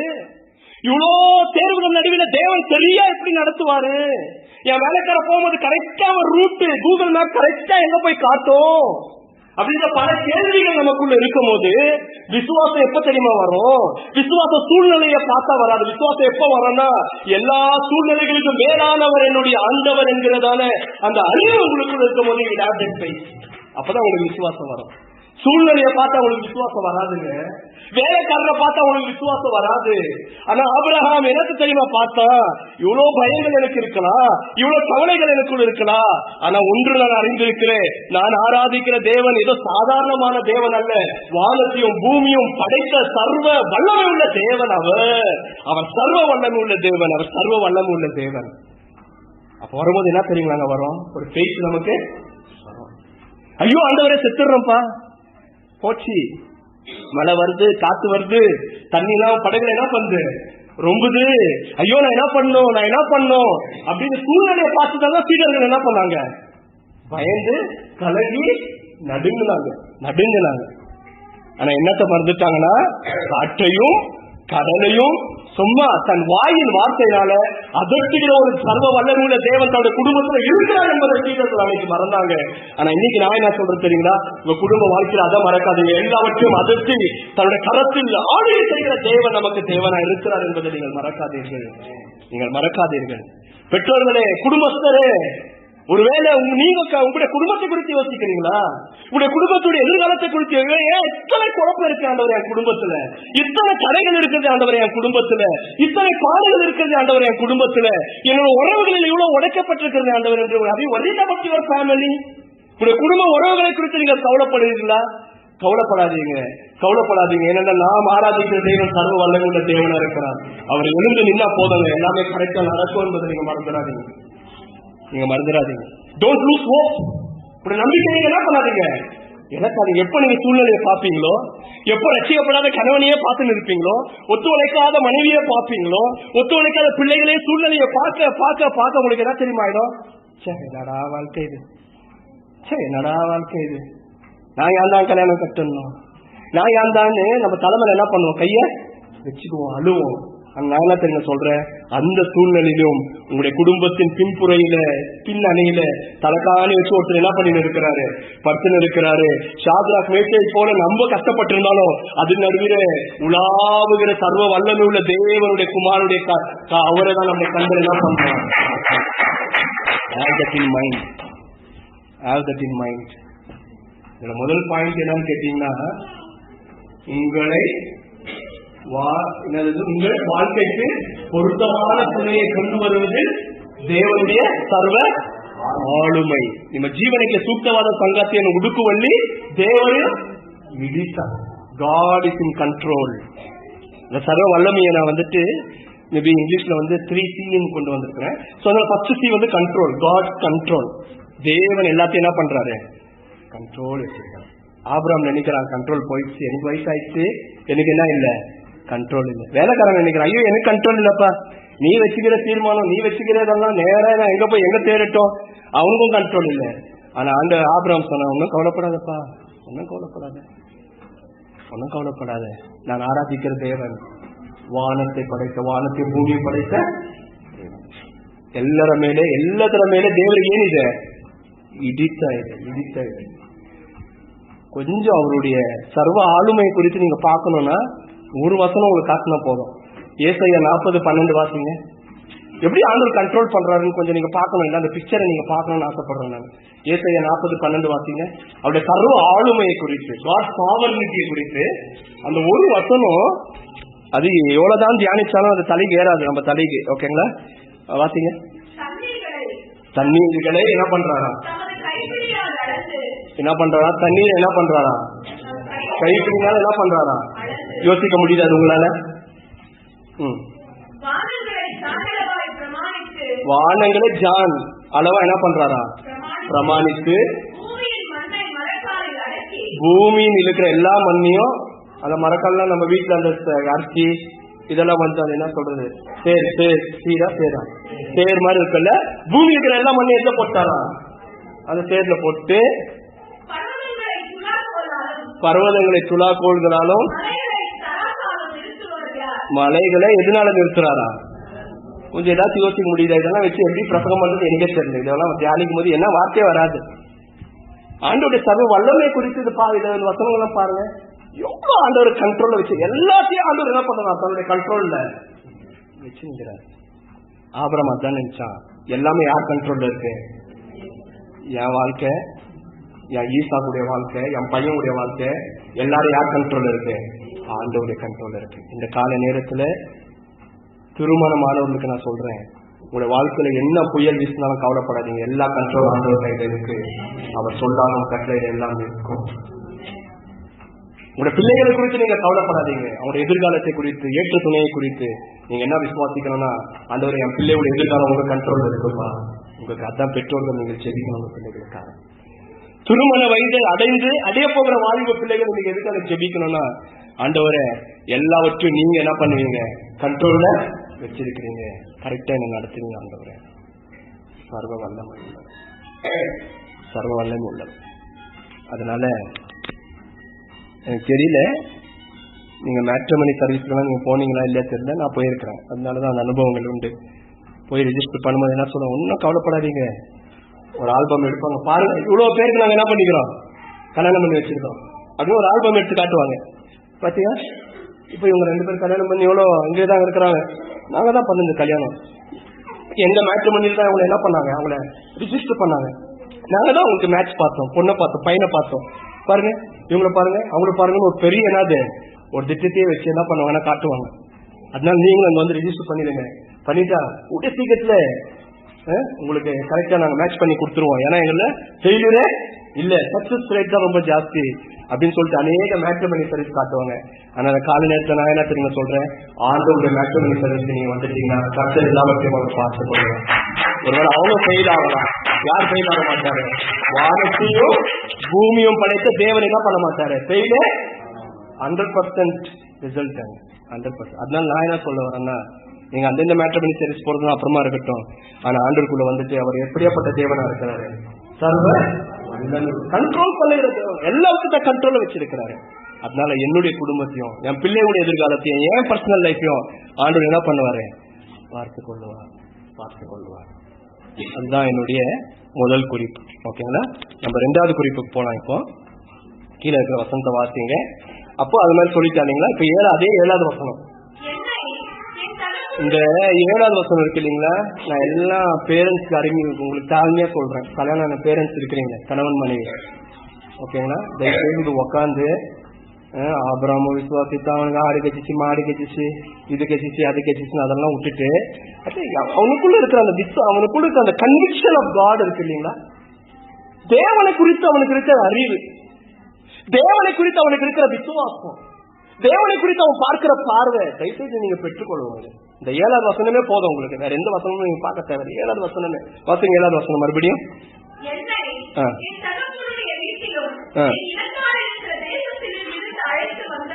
இப்ப என்ன தேவை யோசிக்கிறோம் அப்படின்னா, ஒன்னும் கவலைப்படாதப்பா, என்னை என்னுடைய தகப்பனுடைய வீட்டிலும் என் இனத்தாருடைய தேசத்திலும் இருந்து தேவன் என்ன பண்ண வந்திருக்கிறாரு, அழைத்து வந்திருக்காரு. எத்தனாவது அதிகாரத்துல அழைத்தாரு, ஆதியாகமம் 12வது அதிகாரத்துல ஆபிரகாமே உன் தேசத்தையும் உன்னுடைய ஜனத்தையும் உன் இனத்தை விட்டு நீ என்ன பண்ண வெளியே வா அப்படின்னு 12வது அதிகாரத்துல சொன்ன ஆண்டவர் ஏறக்குறைய இப்ப 20-25 ஆண்டுகள் ஆன பிறகு ஆபிரகாம் என்ன தெரியுங்களா சொல்றான், அப்பா ஒரு நாள் தேவன் என்ன பண்ணாரு, என்ன எங்க அப்பா வீட்டுல இருந்து என் சொந்த இன்னும் எல்லாத்தையும் விட்டு நீ என்ன பண்ணு வெளியே வா என்பது தேவன் என்னை அழைத்தார். அது மாத்திரம் அல்ல, நீ போகிற உன் நிமித்தமா உன் சந்ததி கொண்டு எல்லாத்தையும் நான் உனக்கு என்ன பண்ணுவேன், நான் எல்லா ஜனத்தையும் நானு ஆசீர்வதிப்பேன் என்று தேவன் என்ன பண்ணாரு, ஆணை இட்டவருமான God has promised. போதும் போதும் போதும் போதும். நான் அப்புறமா வரேன் அந்த வசனம். அதுதான் 3வது குறிப்பு. கொஞ்சம் எல்லாரும் கவனிங்களேன். என்ன இங்க என்ன இங்க புரியுது அப்படின்னு கேட்டா, என்ன இங்க புரியுதுன்னா ஒரு சிம்பிள் தான், ரொம்ப எமோஷனலா இருக்கும். இந்த ஆபிரகாமுடைய காரியத்தை குறித்து நீங்க யோசிங்க. அப்பாப்பா எப்படி போகணும்னு தானே யோசிக்கிறேன், எப்படி டிராவல் பண்ணணும், கரெக்டா போவியா, ஒன்னும் நீ கவலைப்படாத. ஏன்னா நான் இப்படியே ஒரு காலத்துல இருந்தபோது ஆபிரகாமே நீ என்ன பண்ண, வெளியே வான்னு சொல்லிட்டு என்னை வெளியே வர வச்சு என்னை நேரான வழியில இந்த நாள் வரைக்கும் யார் என்ன நடத்திருக்கிறாரு, தேவன் நடத்திருக்கிறாரு. என் மேல அவ்வளவு அன்பு, என் மேல அவ்வளவு அக்கறை வச்ச தேவன் என்னை என்னுடைய தகப்பன் வீட்டுல இருந்து, என்னோட சொந்தம் எல்லாத்துல என்ன பண்றாரு ஆண்டவர், என்ன வெளியே கொண்டு வந்துட்டு பாருப்பா, உன் சந்ததினால இந்த உலகத்துக்கு இருக்கிற எல்லாரும் நான் ஆசீர்வதிக்க போறேன்னு ஆண்டவர் இங்க என்ன பண்ணிட்டாருன்னா என்னை ப்ராமிஸ் பண்ணிட்டாரு. என்னை தேவன் எவ்வளோ இந்த உலகத்துல எவ்வளவு பேர் இருந்தாலும் என்னை தேவன் நேசித்து, என்னை தேவன் அன்பு கூர்ந்து, என்னை கொண்டு ஒரு ஜாதியை உருவாக்கணும், என்னை கொண்டு ஒரு இனத்தை உருவாக்கணும், என்னை கொண்டு இந்த தேசத்துக்கு இருக்கிற எல்லாரையும் ரட்சிக்கணும் என்கிற அந்த ஒரே காரணத்தை கொண்டு ஆண்டுடைய அன்பு, ஆண்டுடைய இரக்கம், ஆண்டுடைய தயவு என்ன பண்ணுச்சுன்னா, கானான் தேசத்திலிருந்து என்ன பண்ணுச்சு, வெளியே என்னை தேவன் என்ன பண்ண வந்தார், என்னை கொண்டு வந்தார். என்னை கொண்டு வந்த அந்த தேவ அன்பு, என்னை கொண்டு வந்த அந்த தேவ அக்கறை, என்னை கொண்டு வந்த அந்த தேவ தயவு என் மேல மாத்திரம் இல்ல, என் பிள்ளை மேல அது இருக்கும். அந்த அன்பு யார்கிட்ட இல்ல, என் பிள்ளைகள் மேலும் இருக்கும். அந்த தயவு மாறாதது என்பதை ஆபிரகாம் என்ன பண்ணாங்க, விசுவாசித்தான். அதான் அதோடைய அர்த்தம். புரிஞ்சுதுங்களா உங்களுக்கு? God is not only faithful to Abraham. தேவன் ஆபிரகாமுக்கு மாத்திரம் உண்மை உள்ளவர் இல்லைங்க, அவருடைய சந்ததிக்கும் தேவன் உண்மை உள்ளவராக இருப்பார் என்பதுதான் ஆபிரகாமுடைய விசுவாசம். புரிஞ்சுதுங்களா உங்களுக்கு? அதான் அவன் சொல்றான், ஒன்னும் கவலைப்படாத, என்னை என்னோட தகப்பன் வீட்டில் இருந்தோம், என் சொந்த இனத்தார் இருந்து என்னை வெளியே அழைத்து வந்தது யாரு, தேவன். என்னை அழைத்து வந்த தேவன், வேலைக்காரனே உன்னையும் அழைத்து, புரியுதா உங்களுக்கு? எப்படி மேட்ச் பண்றான் ஆபிரகாம்னு?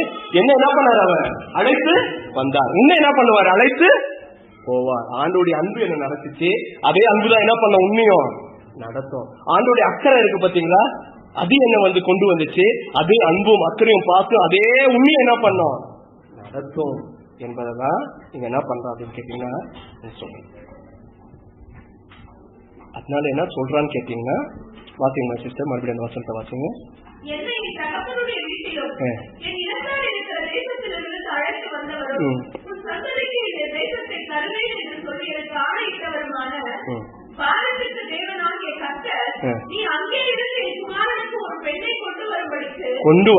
கொண்டு வரும்படிக்கு, இதுதான் ரொம்ப இந்த வார்த்தை ரொம்ப சூப்பர்.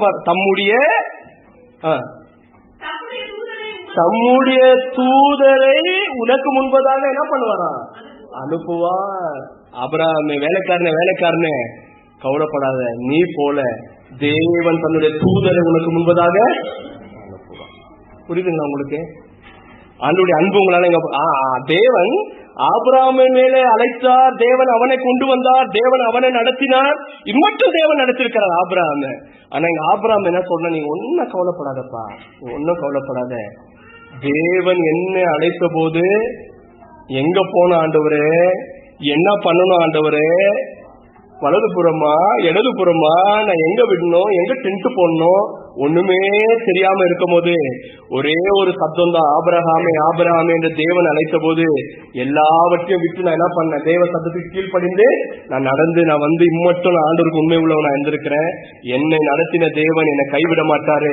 இப்போ யான் பிள்ளைக்காக தேவன் தன்னுடைய தூதனை அவனுக்கு அனுப்புவார் என்கிறதான அந்த காரியம் இருக்கு. பாத்தீங்களாங்க பெற்றோர்களே, இதை நீங்கள் யோசிக்கும் போது எத்தனை மேன்மையான காரியம் பாத்தீங்களா? உங்களுடைய உத்தமத்தை ஒருபோதும் ஆண்டவர் மறக்க மாட்டார்.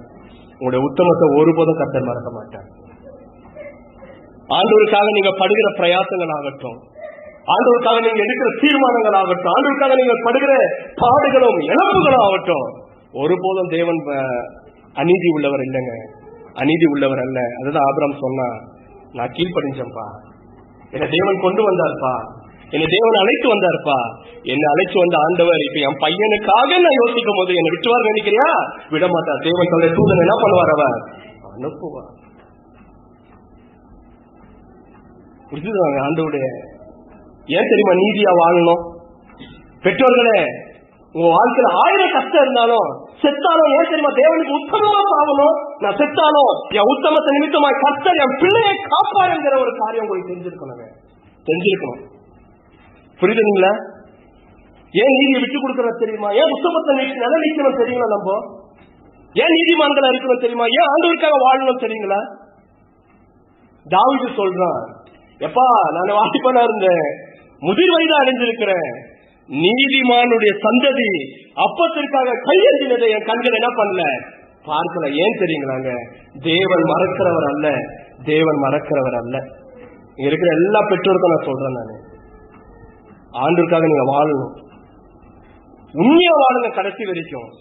இழப்புகள் இருந்தாலும் வாழுங்க உண்மையா. ஏன் அப்படின்னு கேட்டீங்கன்னா, நீங்க அப்படி வாழ்ந்தும் போது அதான் சொல்றாங்க ஆபிரகாம், ஆண்டவர் என்னை அழைத்த போது நான் என்ன பண்ண, ஆண்டவர் என்ன கொண்டு வந்துட்டாரு, இப்ப முதிர் வயதா இருக்கிறேன், ஏற்ற தாழ்வுகள் இருந்துச்சு, ஆண்டவருடைய தயவு என்ன நடந்துச்சு, மட்டும் என்ன நடத்தி வந்த ஆண்டவர் இனி என் பிள்ளைன்னு வரும்போது இப்போ எனக்கு தடுமாற்றம்ப்பா, என் கை ஆடுது, என் கால் ஆடுது, சரியா பார்க்க கூட பார்வை எனக்கு இல்ல, முன்ன மாதிரி ஓடுற மாதிரி. தேவன் என்னை அழைத்த போது 12வது அதிகாரத்தில் எனக்கு இருந்த பலன், எனக்கு சரீரத்தை துட ஜாத்திரம், இப்ப என் பிள்ளைன்னு வரும்போது என்னால ஓட முடியலையே என்பது ஆபிரகாமுடைய கலக்கமா இருந்தாலும், ஆனால் கவலைப்பட தேவையில்லை. அவன் பலவீனமா இருந்தாலும் தேவனுக்காக அவன் செலவிட்ட பலத்தை தேவன் நினைவு கூர்ந்து தன்னுடைய தூதரை அனுப்புகிறார் என்பது எத்தனை முக்கியமான காரியம் உங்களால பார்க்க முடியுதா? புரியுதுங்களாங்க? ஊழியத்திற்காக பணத்தை செலவழித்து ஓட்டாண்டியா நிக்கிறீங்களா? எல்லாமே ஊழியம் ஊழியம், தேவன் தேவன் என்று ஓடி உங்க வாழ்க்கையை நீங்கள் விதைக்கிறீர்களா? இப்ப என் பையன் வந்தப்போ, இப்ப என் பொண்ணுன்னு வந்தப்போ, ஆண்டவரே நான் ஒண்ணுமே இல்லாம நிக்கிறேன் ஆண்டவரே, நான் ஒன்னும் தெரியாம தடுமாறுறேன் ஆண்டவரே, எங்க போறது எனக்கு பலன் இல்லை ஆண்டவரே. கவலைப்படாதீங்க, தேவனுக்காக நீங்க வாழ்ந்தது நிமித்தமா, அந்த உத்தம நிமித்தமா தேவன் தன்னுடைய தூதரை உங்க வாழ்க்கையில கர்த்தர் அனுப்புவார். எனக்கு அருமையானவர்களே, அனுப்புவார். புரிஞ்சுக்கீங்க என்ன காரியத்தை நான் சொன்ன பாருங்க. ஆபிரகாம், எனக்கு வயசாயிடுச்சுப்பா, என்னால வர முடியாது, இன்னும் அனுப்புறேன், கவலைப்படாத, நீயும் கவலைப்படாத, ஏன்னா ஆண்டவர் யாரும் அனுப்புவாரு?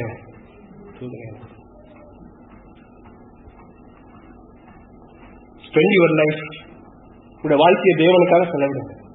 பெற்றோர்களே, சும்மா இது அது, இந்த வேலை அந்த வேலை, இது அது அது இது, அதிலே போயிட்டு அதிலே செலவிச்சுட்டு நாளைக்கு வந்து நிக்கும் போது தெரியுங்களா, தெரியுங்களா, ஆண்டவரே உங்க பக்கத்துல வந்து நிக்க மாட்டாரு, என்னடா பண்ண நீ அப்படின்னு கேட்பாரு. இவ்வளவு பண்றது உங்க பசங்களுக்கு தானே, இவ்வளவு பண்றது உங்க பிள்ளைகளுக்கு அவருடைய எதிர்காலத்துக்கு தானே. நான் என்ன தெரியுங்க சொல்றேன், ஆண்டவருக்காக வாழுங்க. உங்களுடைய எதிர்காலத்துக்காக தேவன், உங்களுடைய பிள்ளைகளுடைய எதிர்காலத்துக்காக தேவன் ஒரு தூதரை ஆயத்தம் பண்ணுவார். ஆண்டவருக்காக வாழுங்க. நான் ராத்திரி பக்கம் ஓடுறது என் பசங்களுக்காக, நான் சம்பாதிக்கிறது என்னுடைய மனைவி பிள்ளைகளுக்காக. அநேக பிரதர்ஸுடைய டயலாக் இது. அதனால கர்த்தருக்குலாம் அதெல்லாம் டைம் இல்லை, பிரேயர்லாம் டைம் இல்லை எனக்கு. எதற்காக நீங்க ஓடுறீங்க? ஓடி ஓடி தேவன் ஆண்டவர் காட்டி விசுவாசம் ஓடி ஓடி முதிர் வயதாய் போனான் ஆபிரகாம். இப்ப அவனுக்கு பிள்ளைன்னு வந்தப்ப அவனால ஓட முடியலங்க. ஓட முடியாதால தேவன் விட்டுட்டாரா? போக முடியாதால தேவன் கைவிட்டுட்டாரா? கிழவன்டா நீங்க விட்டுட்டாரா? இல்லங்க, இல்ல. அந்த உத்தமத்துக்கு தேவன் பதில் கொடுத்து அவருடைய தூதர் என்ன பண்ணாருங்க? அனுப்பிச்சாரு. நீங்க ஆண்டவருக்காக வாழ்ந்து பாருங்க, ஆண்டவருக்காக நீங்க வாழ்ந்து பாருங்க. உங்களுடைய பிள்ளைகள் தேவனால் மறக்கப்பட மாட்டாங்க, உங்களுடைய பிள்ளைகள் தேவனால் மறக்கப்பட மாட்டாங்க. பெற்றோர்களே கொஞ்சம் மனம் திரும்புங்க. இந்த ஆராதனை நேரத்துல பின்னாடி போயிடாதீங்க, முன்ன வாங்க. பிள்ளைன்னு ஓடிடாதீங்க. அது உங்க பிள்ளைன்னு வரப்போ கர்த்தர் இருக்க மாட்டாரு, கர்த்தர் இருக்க மாட்டாரு. ஓடினியாடான்னு வரு ஓகேங்களா? அந்த தூதனை நினைப்பாரு. ஆண்டோடைய அன்பு, அந்த அக்கறை இருக்கு பாத்தீங்களா? அது என்ன பண்ணா விவரிக்க முடியாத அந்த அரவணைப்புன்னு ஒண்ணு இருக்கு பாத்தீங்களா? காட் லவ்னு ஒண்ணு இருக்கு இல்லைங்களா? நம்முடைய வாழ்க்கையில எந்த சேதமும் இருக்கக்கூடாது, எந்த காரியம் ஒரு கரம் எப்போதும் நமக்கு தெரியாது, நம்ம அப்படி போயிட்டே தான் இருக்கிறோம். ஆனால் காடுடைய அந்த லவ், காடுடைய அந்த கேர், காடுடைய அந்த கன்சர்ன் நம்மோடு கூட இருக்கிறது என்பதை நம்ம என்ன பண்ணிடக்கூடாது, நம்ம மறந்துக்கூடாது. அப்போ இந்த வாழ்க்கை துணையை தேர்ந்தெடுப்பதில் 2வது குறிப்பு என்னன்னா, தேவனுடைய அரவணைப்பை நீங்கள் கவனிக்க வேண்டும், தேவனுடைய அரவணைப்பை நீங்கள் பார்க்க வேண்டும். God care, God care. God is very much concerned about your life. God is very much concerned about your future. God is very much concerned about your life partner. God is very much concerned about your marriage என்கிற காரியத்தை நீங்கள் அறிந்து கொள்ள வேண்டும். பாத்தீங்களா? ஈசாக்குக்கு பெண் பார்க்க தேவனுடைய அன்பு, தேவனுடைய அரவணைப்பு யாரை தெரியுமா நியமித்து வச்சிருந்து? ஒரு தூதனை நினைச்சு வச்சு. இங்க இருக்கிற எல்லா வாலிப பிள்ளைகளுக்கு நான் சொல்றேன், டோன்ட் ஃபால் இன் லவ். சீக்கிரமா நீங்க காதல் என்ன பண்ணிடாதீங்க, விழுந்துடாதீங்க. ஏன்னா உங்களுக்கு யார பார்க்கணும் என்பதற்காக ஏற்கனவே தேவன் யார அனுப்பிச்சு வச்சிருக்காரு, ஒரு தூதனை நியமிச்சு வச்சிருக்கிறாரு. இழுப்பு இருக்கும், தடுமாற்றங்கள் இருக்கும், சலனங்கள் உண்டு. வாட்ஸ்அப் பண்ணிடலாமா, ப்ரப்போஸ் பண்ணிடலாமா, நைட்டா மெசேஜ் அனுப்பிச்சிடலாமா, கேட்டுடலாமா, என்ன உனக்கு பிடிக்குமான்னு கேட்டுடலாமா, அது இந்த தடுமாற்றங்கள் இருக்கதான் செய்யும். அந்த தடுமாற்றி விட்டு கொடுக்காதீங்க. என்னத்த தெரியுமா பார்க்கணும், இல்ல இல்ல இல்ல எங்க அப்பா இல்ல, எங்க அம்மா இல்ல, எங்க அப்பாவோ எங்க அம்மாவோ சரியா வாழ்க்கை தேர்ந்தெடுத்தாலும் தேர்ந்தெடுத்து எனக்கு கொடுக்கணும் பரவாயில்ல. நீங்க என்ன தெரியுமா நினைக்கணும், உங்களுக்காக தேவன் ஒரு தூதரை வைத்திருக்கிறார் உங்க வாழ்க்கையை பார்த்து கொள்வதற்காக. வாலிப பிள்ளைகளை இதை நீங்கள் மனதில் வைத்து உங்களுடைய வாழ்க்கையை ஜாக்கிரதையா வச்சுக்கோங்க. God is an angel for you. God is an angel for you. தேவன் உங்களுக்காக ஒரு தூதர் என்ன பண்ணிருக்கிறாரு, ஆயத்தம் பண்ணி வைத்திருக்கிறார். அப்ப முன்ன யார் போனோம் சொல்லுங்க, யார் போனோம்? முன்ன தூதன் போனோம், பின்னாடி யார் போனோம்? நான் போனோம். நான் முன்ன போயிடக்கூடாது. நான் முன்னாடி போயிட்டேன் அப்படின்னா தூதன் எடுத்துக்கொள்ளப்படுவான். இது எச்சரிக்கை. எல்லா வாலிப பிள்ளைகள் இருக்கிற எல்லா வாலிப பிள்ளைகளும் எச்சரிக்கை கொடுக்குறேன். Not against love marriage. நான் காதல் பண்ணுமா காதல் பண்ணக்கூடாதுன்ற காரியத்துக்காக நான் பேச வரல. நான் என்ன பேச வரேன்னா, தேவன் என்னுடைய வாழ்க்கைக்கு உங்க வாழ்க்கைக்கு ஒரு தூதன் என்ன பண்ணி வச்சிருக்காரு, நியமித்து வைத்த. நீ உத்தமமா கர்த்தருக்காக வாழுங்க. அந்த தூதன் உங்களுக்கு முன்ன போய் ஏற்ற நேரத்தில் யாரை கொண்டு வரணுமோ அவர் கொண்டு வந்து முன்ன என்ன பண்ணுவாரு, நிறுத்துவார். தயவுசெய்து நீங்க முன்ன போயிடாதீங்க, நீங்க முன்ன போயிடாதீங்க. Beware of chatting with the opposite gender. Beware of proposing a girl or a boy.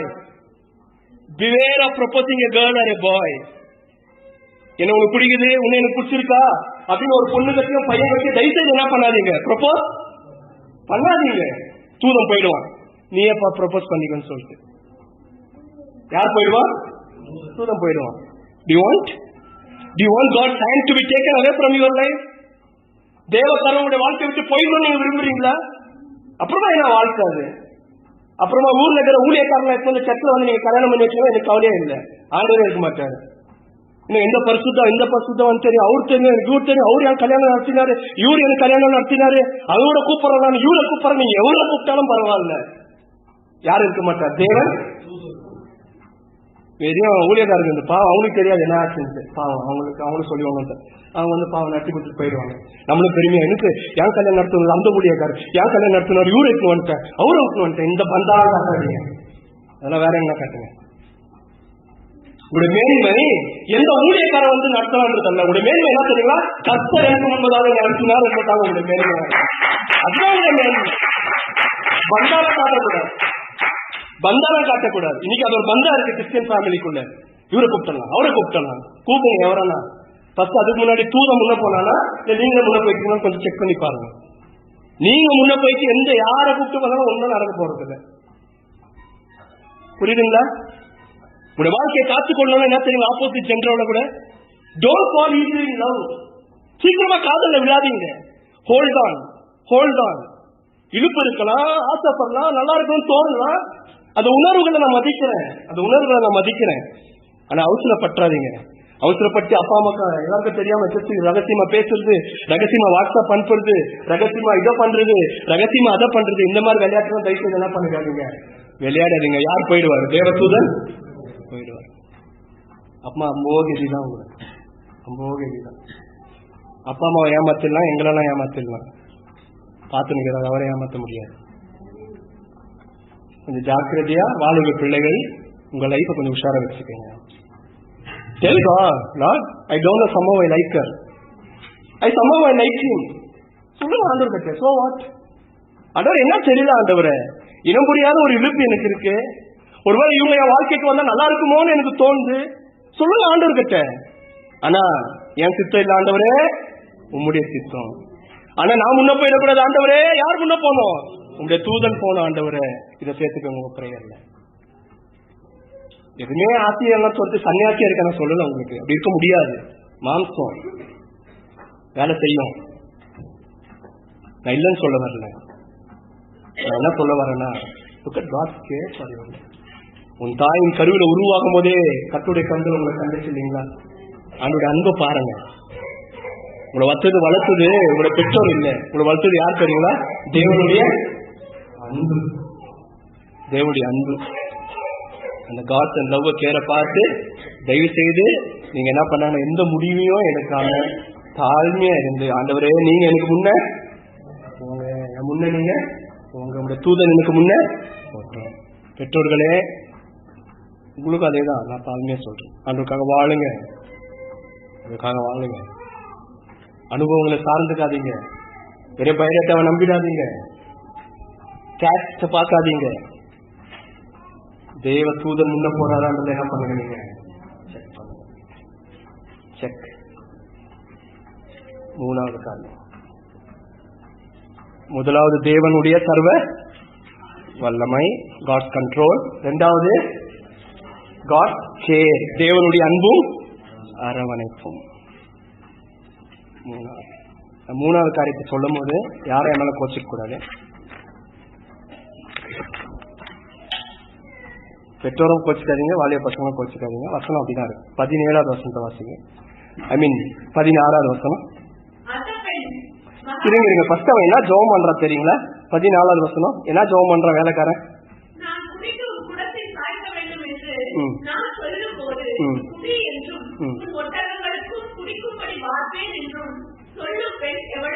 போதும். இங்க ஜஸ்ட் ஒரு செஸ்ட் வைக்கலாம் வேலைக்காரன். ஒண்ணு சிம்பிள் கதை இது. தெரியல ஆண்டவரே போறேன் ஒரு ஜெபம் பண்றான். நான் போயிட்டு எந்த பொண்ணு கிட்ட எனக்கு என்ன தெரியும், தாகமா எனக்கு என்ன பண்ணேன், தண்ணி கூட நான் கேட்பேன். அந்த பொண்ணு என்ன பண்ணா, இதுதான் தேவனுடைய அந்த சர்வ ஆளுமைகளை வைக்கிற டெஸ்ட். நம்ம கண்ட்ரோல்ல நம்மளே முடிவு பண்ணிடுவோம். ஆண்டவருடைய கண்ட்ரோல் எப்படி கொடுக்கலாம் பாருங்க. குடிக்கிறேன், அவன் என்ன பண்ணணும், எனக்கும் கொடுக்கணும். ஐயா ஐயா நீங்க மாத்திரம் இல்லை, எல்லா ஒத்துக்கிறதுக்கு என்ன பண்றேன் நானு தரேன். இதுதான் ஆண்டு அவனுக்கு வச்ச வேலைக்காரன் ஆண்டு வச்ச டெஸ்ட். இப்படி பண்ணிட்டு 15வது வசனம் எப்படி இருக்கு தெரியுங்களா?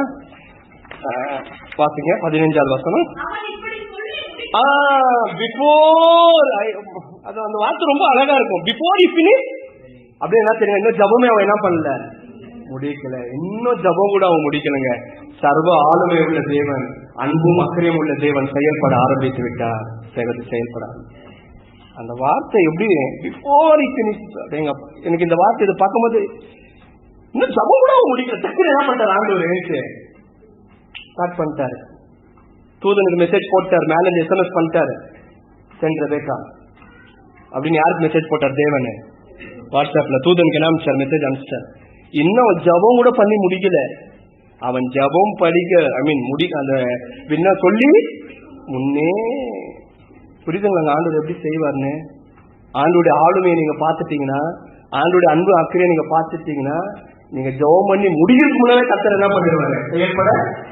பாத்தீங்களா காட் லைஃப்ல இருந்தா எப்படி ஆண்டவர் செய்யறாரு உங்களுக்கு அந்த டேஸ்ட் புரியுதா உங்களுக்கு? ஓகே. முன்னே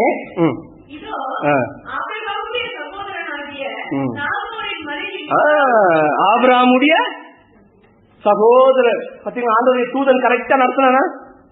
ஆண்டவர் ஆபிரகாம் சொன்னது என்ன, வேற எங்கேயும் போக கூடாது, என் சொந்த இனத்தார்கிட்டே போனோம்னா இவன் காலை கரெக்டா அந்த இனத்தார்கிட்டே கொண்டு போய் நிறுத்துந்து யாரு? ஆண்டவுடைய கண்ட்ரோல், காடுடைய தூதன். கரெக்டா போய் பாருங்க, ஜபம் கூட முடிக்கல. வசனம் எப்படி தெரியுமா ஆரம்பிக்கிறது, அவன் ஜபம் பண்ணிக்கிறது முன்னாலே ஆபிரகாமுடைய சகோதரர்ல உறவா இருக்கிற அந்த பெண் என்ன பண்ணாங்க, அவ்வளவு அருமையா இருக்கு. பாத்தீங்களா கர்த்தர் செய்ய மாட்டார்னு நினைக்கிறீங்களோ? கர்த்தர் செய்ய மாட்டார்னு நினைக்கிறீங்களோ? இன்னும் எவ்வளவு ஜபம் பண்றது நினைக்கிறேன். ஜபம் பண்றதுக்கு முன்னாடி என்ன ஆயிடுச்சு, வேலை ஆயிடுச்சு.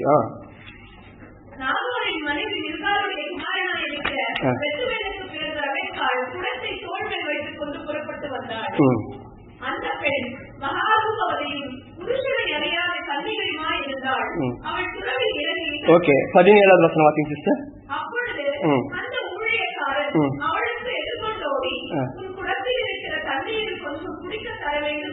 எல்லாரும் கேளுங்க. பாயிண்ட் நம்பர் 1, இவன் என்ன ஜெபம் பண்ணா, நான் கேட்பேன், அந்த பொண்ணு என்ன பண்ணணும், கொடுக்கணும். எனக்கு மாத்திரம் இல்ல, யாருக்கும் கொடுக்கணும், எல்லாத்துக்கும் கொடுத்துட்டு அந்த பொண்ணு தான் தூதன் அனுப்பிச்ச பொண்ணு. தேவன் மேட்ரிமோனி சர்வீஸ் அந்த பொண்ணு தான் வச்சு நான் தெரிஞ்சுக்குவேன். இப்ப கரெக்டா கேட்கறான். என்ன கேட்கறேன்னா, எப்பா கொஞ்சம் தண்ணியமா குடுமான்னு யார்கிட்ட கேட்கறான்?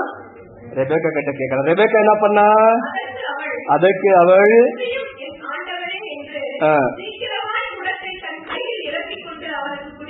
கொடுத்தாளா?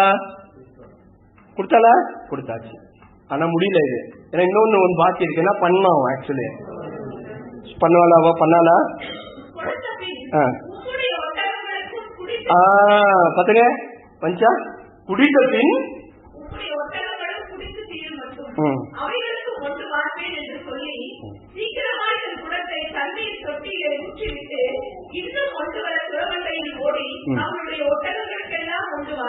போதும் 20 வருஷம் கொஞ்சம் எல்லாம். ஹலோ பெற்றோர்களே, எல்லாம் வாசம். இது ரொம்ப முக்கியமானது. ஐ வாண்ட் டு இதுக்குதான் ரொம்ப டைம் கொடுக்கணும்னு நினைச்சேன் நானு. ஜெபம் கேட்கப்பட்டுச்சா? கன்ஃபார்மா? பொண்ணு கன்ஃபார்மா? சொல்லுங்க. இது என்ன கேட்ட மாதிரி அப்படி யோசிச்சுங்க. பொண்ணு கன்ஃபார்மாங்க. 2 அடையாளம் நிறைவேற்றா? முதல் அடையாளம் என்ன? எனக்கு கொடுக்கணும். 2வது அடையாளம் என்ன? 2 நிறைவேற்றா? இப்ப என்ன பண்ணிருப்பீங்க நீங்க இங்க இருந்தா? பெற்றோர்கள் கேட்கறேன், என்ன பண்ணிருப்பீங்க? எட்ரா மாலை போடு. நீங்க என்கேஜ்மெண்ட், நீங்க மாலை இல்ல என்கேஜ்மெண்ட். உடனே என்ன பண்ணு? நிச்சயதார்த்தத்தை முடி. கர்த்தர் என்ன பண்ணிட்டார்? ஜபத்தை. இங்கதான் ட்விஸ்ட். பெற்றோர்களே, வேதத்தை நீங்க கொஞ்சம் புரிஞ்சுக்கணும். Understand your Bible, understand your God. எல்லாமே சாதகமா இருக்குப்பா. ஆண்டவர் கரெக்டா நடத்துறாருன்னு நினைக்கிறேன். கரெக்டா அந்த பொண்ணு நினைக்கிறேன். என் சொந்தக்கார பொண்ணு தான், என் தரிசனம் தான், என் ஊழியம் தான். கரெக்டா மேட்ச் ஆகுதுன்னு நினைக்கிறேன். கரெக்டா நான் சொல்ற மாதிரியே தண்ணி கொடுக்குறா. கரெக்டா என் ஒட்டகத்து கொடுக்குற. ஓ கர்த்தர் ஜபத்தை கேட்டாரு. என்கேஜ்மெண்ட் டேட் என்ன பண்ணு? பண்ணு அப்படின்னு நம்ம யோசிப்போம். கரெக்ட் இல்லைங்களா? என் ஜோடிக்கு ஏற்ற மாதிரி தான் இருக்கு. கர்த்தர் தான் ஜோபத்துல காட்டினாரு அப்படின்னு நீங்க 1000 காரியம் சொல்லலாம். ஆனா 21வது வசனம் எப்படி தெரியுமா இருக்குங்க? 21வது வசனம் எப்படி தெரியுமா இருக்கு? வாசிங்க 21வது வசனம். அந்த மனிதன் வேலைக்காரன் ரெபேக்காவை குறித்து ஆச்சரியப்பட்டு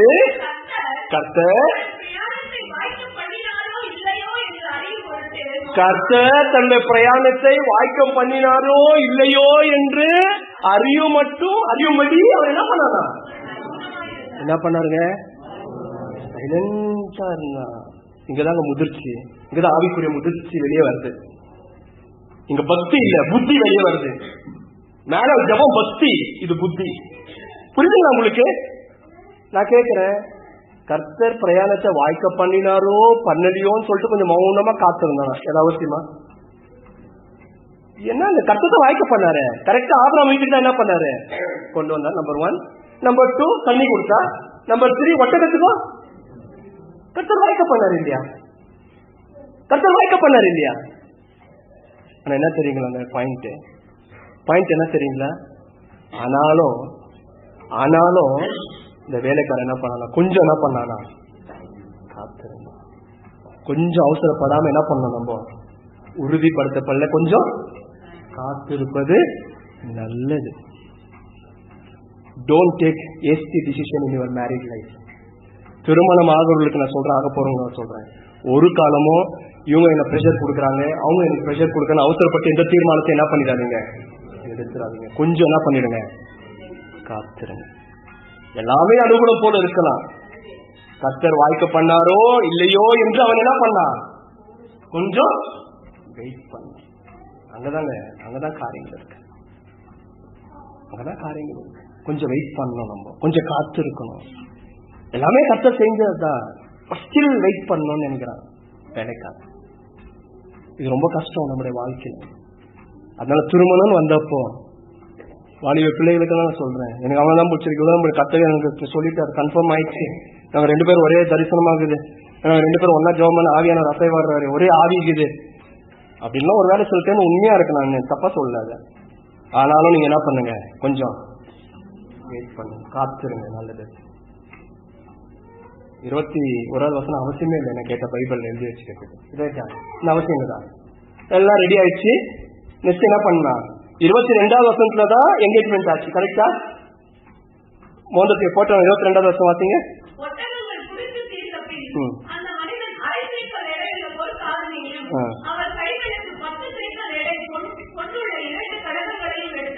எடுத்து என்ன பண்ணா, அப்பதான் என்கேஜ்மெண்ட் ஆச்சு. என்ன கேட்டா 20வது வசனம் ஆயிட்ட பிறகு என்ன இருக்கணும், என்கேஜ்மெண்ட் ஆயிருக்கணும். ஆனா ஆகல. கடைசியில் 21வது வசனம் முன்ன என்ன பண்ண, தொங்குது. என்ன தொங்குதுன்னா, கொஞ்சம் காத்திருப்பது நல்லது நல்லது. கர்த்தர் காரியங்களை திடப்படுத்துவார். கர்த்தர் வழிகளை திடப்படுத்துவார். கர்த்தர் ஒரு கிளாரிட்டி இன்னும் நமக்கு தருவார். இன்னும் தருவார் கர்த்தர் கிளாரிட்டி. புரிஞ்சுதுங்களா உங்களுக்கு? ஏன்னா எல்லாவற்றுக்கும் என்ன உண்டு அப்படின்னு கேட்டீங்கன்னா we have a God's time. எல்லாவற்றுக்கும் தேவ நேரம் என்று ஒண்ணு இருக்குங்க.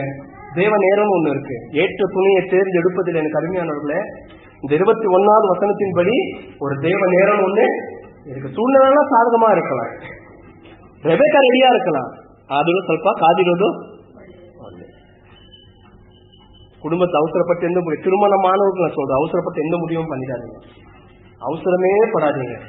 கர்த்தரே பேசிட்டாரு, இல்ல அவசரப்படாதீங்க. கர்த்தரே பேசினாலும் கொஞ்சம் என்ன பண்ணுங்க, கர்த்தரே அந்த பையன் எனக்கு முடிவு பண்ணிட்டாரு, உனக்கு முடிவு பண்ணிட்டா உங்களுக்கு தான் வருவாரு. அதுக்கு அவசரம் பண்ணலாம். ஐயோ நான் மிஸ் ஆயிட்டா வேற எவ்வளவு வந்து கட்டிக்கிறானா, அது என்ன இருக்கு? எனக்குன்னு வச்சா அது யாருக்குதான், என்ன பண்ணலாம் நம்ம காத்து. வேலைக்காரனுடைய அந்த முதிர்ச்சியை பார்த்து ரொம்ப ரொம்ப ஆச்சரியமா இருக்கும். என்னை நம்பி அவன் ஊழிய என்ன ஆபரா வந்துச்சுக்கிறாரு, கொஞ்சம் என்ன பண்ணுவாங்க, இது கர்த்தர் தான் உண்மையில பண்ணாரா, கர்த்தர் தான் இந்த ஜெர்னியை கொண்டு வந்தாரா, கர்த்தர் தான் அப்படி கிரியை செய்து கொண்டு, இன்னும் கொஞ்சம் சொல்லிக்கிறேன், இன்னும் கொஞ்சம் ஆலோசனைகளை கேட்கிறேன் அப்படின்னு கொஞ்சம் முதிர்ச்சி இப்படிதான் யோசிக்கும். முதிர்ச்சி இப்படிதான் ஸ்பிரிச்சுவல் மெச்சூரிட்டின்னு இங்கிலீஷ்ல. ஆவிக்குரிய முதிர்ச்சி என்ன தெரியுமா பண்ணோம், காத்திருந்து காரியங்களை என்ன பண்ணோம், நிதானிக்கும். அதுதான் ஆவிக்குரிய முதிர்ச்சி. எல்லாம் வாலிப பிள்ளைங்க அவசரப்படாதீங்க, கொஞ்சம் ஆவிக்குரிய முதிர்ச்சியை காத்துருங்க. அதுதான் ரொம்ப முக்கியம். மூணாவது என்னன்னு கேட்டீங்கன்னா தேவனுடைய நேரம். தேவனுடைய நேரம். Don't give too much pressure to your children. எல்லா பெற்றோருக்கு நான் சொல்றேன், ரொம்ப அழுத்தத்தை உங்க பிள்ளைகள் என்ன பண்ணாதீங்க, கொடுக்காதீங்க. கர்த்தர் பார் ஆபிரகாம் வீட்டு கொண்டு வந்தார், கர்த்தர் பார் தண்ணியை கொடுத்தாரு, கர்த்தர் பார் ஒட்டகத்தை கொடுத்தாரு. பிள்ளைகளை சிலிக்காதீங்க. அலோதேம் லெட் தெம் ப்ரே. அவங்க ஜெபம் பண்ணிட்டு அவங்களும் கர்த்தர் சமூகத்துல காத்து இருக்கட்டும். இது பெற்றோர்களே அது கீழ்படியாம நீங்க நினைக்க கூடாது. ரொம்ப பிரஷர் போட்டு டார்ச்சர் பண்ணாதீங்க உங்க பிள்ளைகள். திருமணம் என்ற விஷயத்துக்கு வரும்போது servant didn't want to take any pressure. வேலைக்காரன் எந்த பிரஷரும் எடுக்க அவங்க விரும்பலைங்க, காத்திருந்தான். பிள்ளைகளும் அவ்வளவுதான், பெற்றோரை போட்டு டார்ச்சர் பண்ணக்கூடாது. அந்த மாதிரி பிள்ளைகளும் உண்டு. எல்லாம் ரெடி ஆயிடுச்சு, இப்பயும் எனக்கு பண்ணி வைக்கணும் போட்டு பெற்றோரை போட்டு டார்ச்சர் தான் பண்ணாதீங்க. காத்திருங்க. உங்க கூட கர்த்தர் பேசினாரு இல்லையா, உங்க பெற்றோர் கூட என்ன பண்ணுவாரு, பேசுவாரு. உங்களுக்கு ஆவியான உணர்த்தினார் தானே, கரெக்டா நடத்திட்டாரு. இந்த பொண்ணுதான் இந்த பையன் தான் உங்களுக்கு கர்த்தர் காட்டுனது போல உங்க பெற்றோருக்கு என்ன பண்ணுவாரு, காட்டுவாரு. அதற்கு வெயிட் பண்ணுங்க. உங்களுக்கு காட்டின ஆண்டவர் அவங்களுக்கு காட்ட மாட்டாரா, உங்களுக்கு உணர்த்தின ஆவியானவங்க பிள்ளை பெற்றோர் காட்ட மாட்டாரா? அதுக்கு என்ன அவசரம், நீங்களும் என்ன பண்ணணும், காத்திருக்கணும். புரியுதுங்களா? கர்த்தர் இதை வாய்க்க செய்தாரோ இல்லையோ என்று அவன் என்ன பண்ணான், காத்திருந்தான். இது பெற்றோருக்கும் பொருந்தும், பிள்ளைகளுக்கும் பொருந்தும். புரிஞ்சுதுங்களா?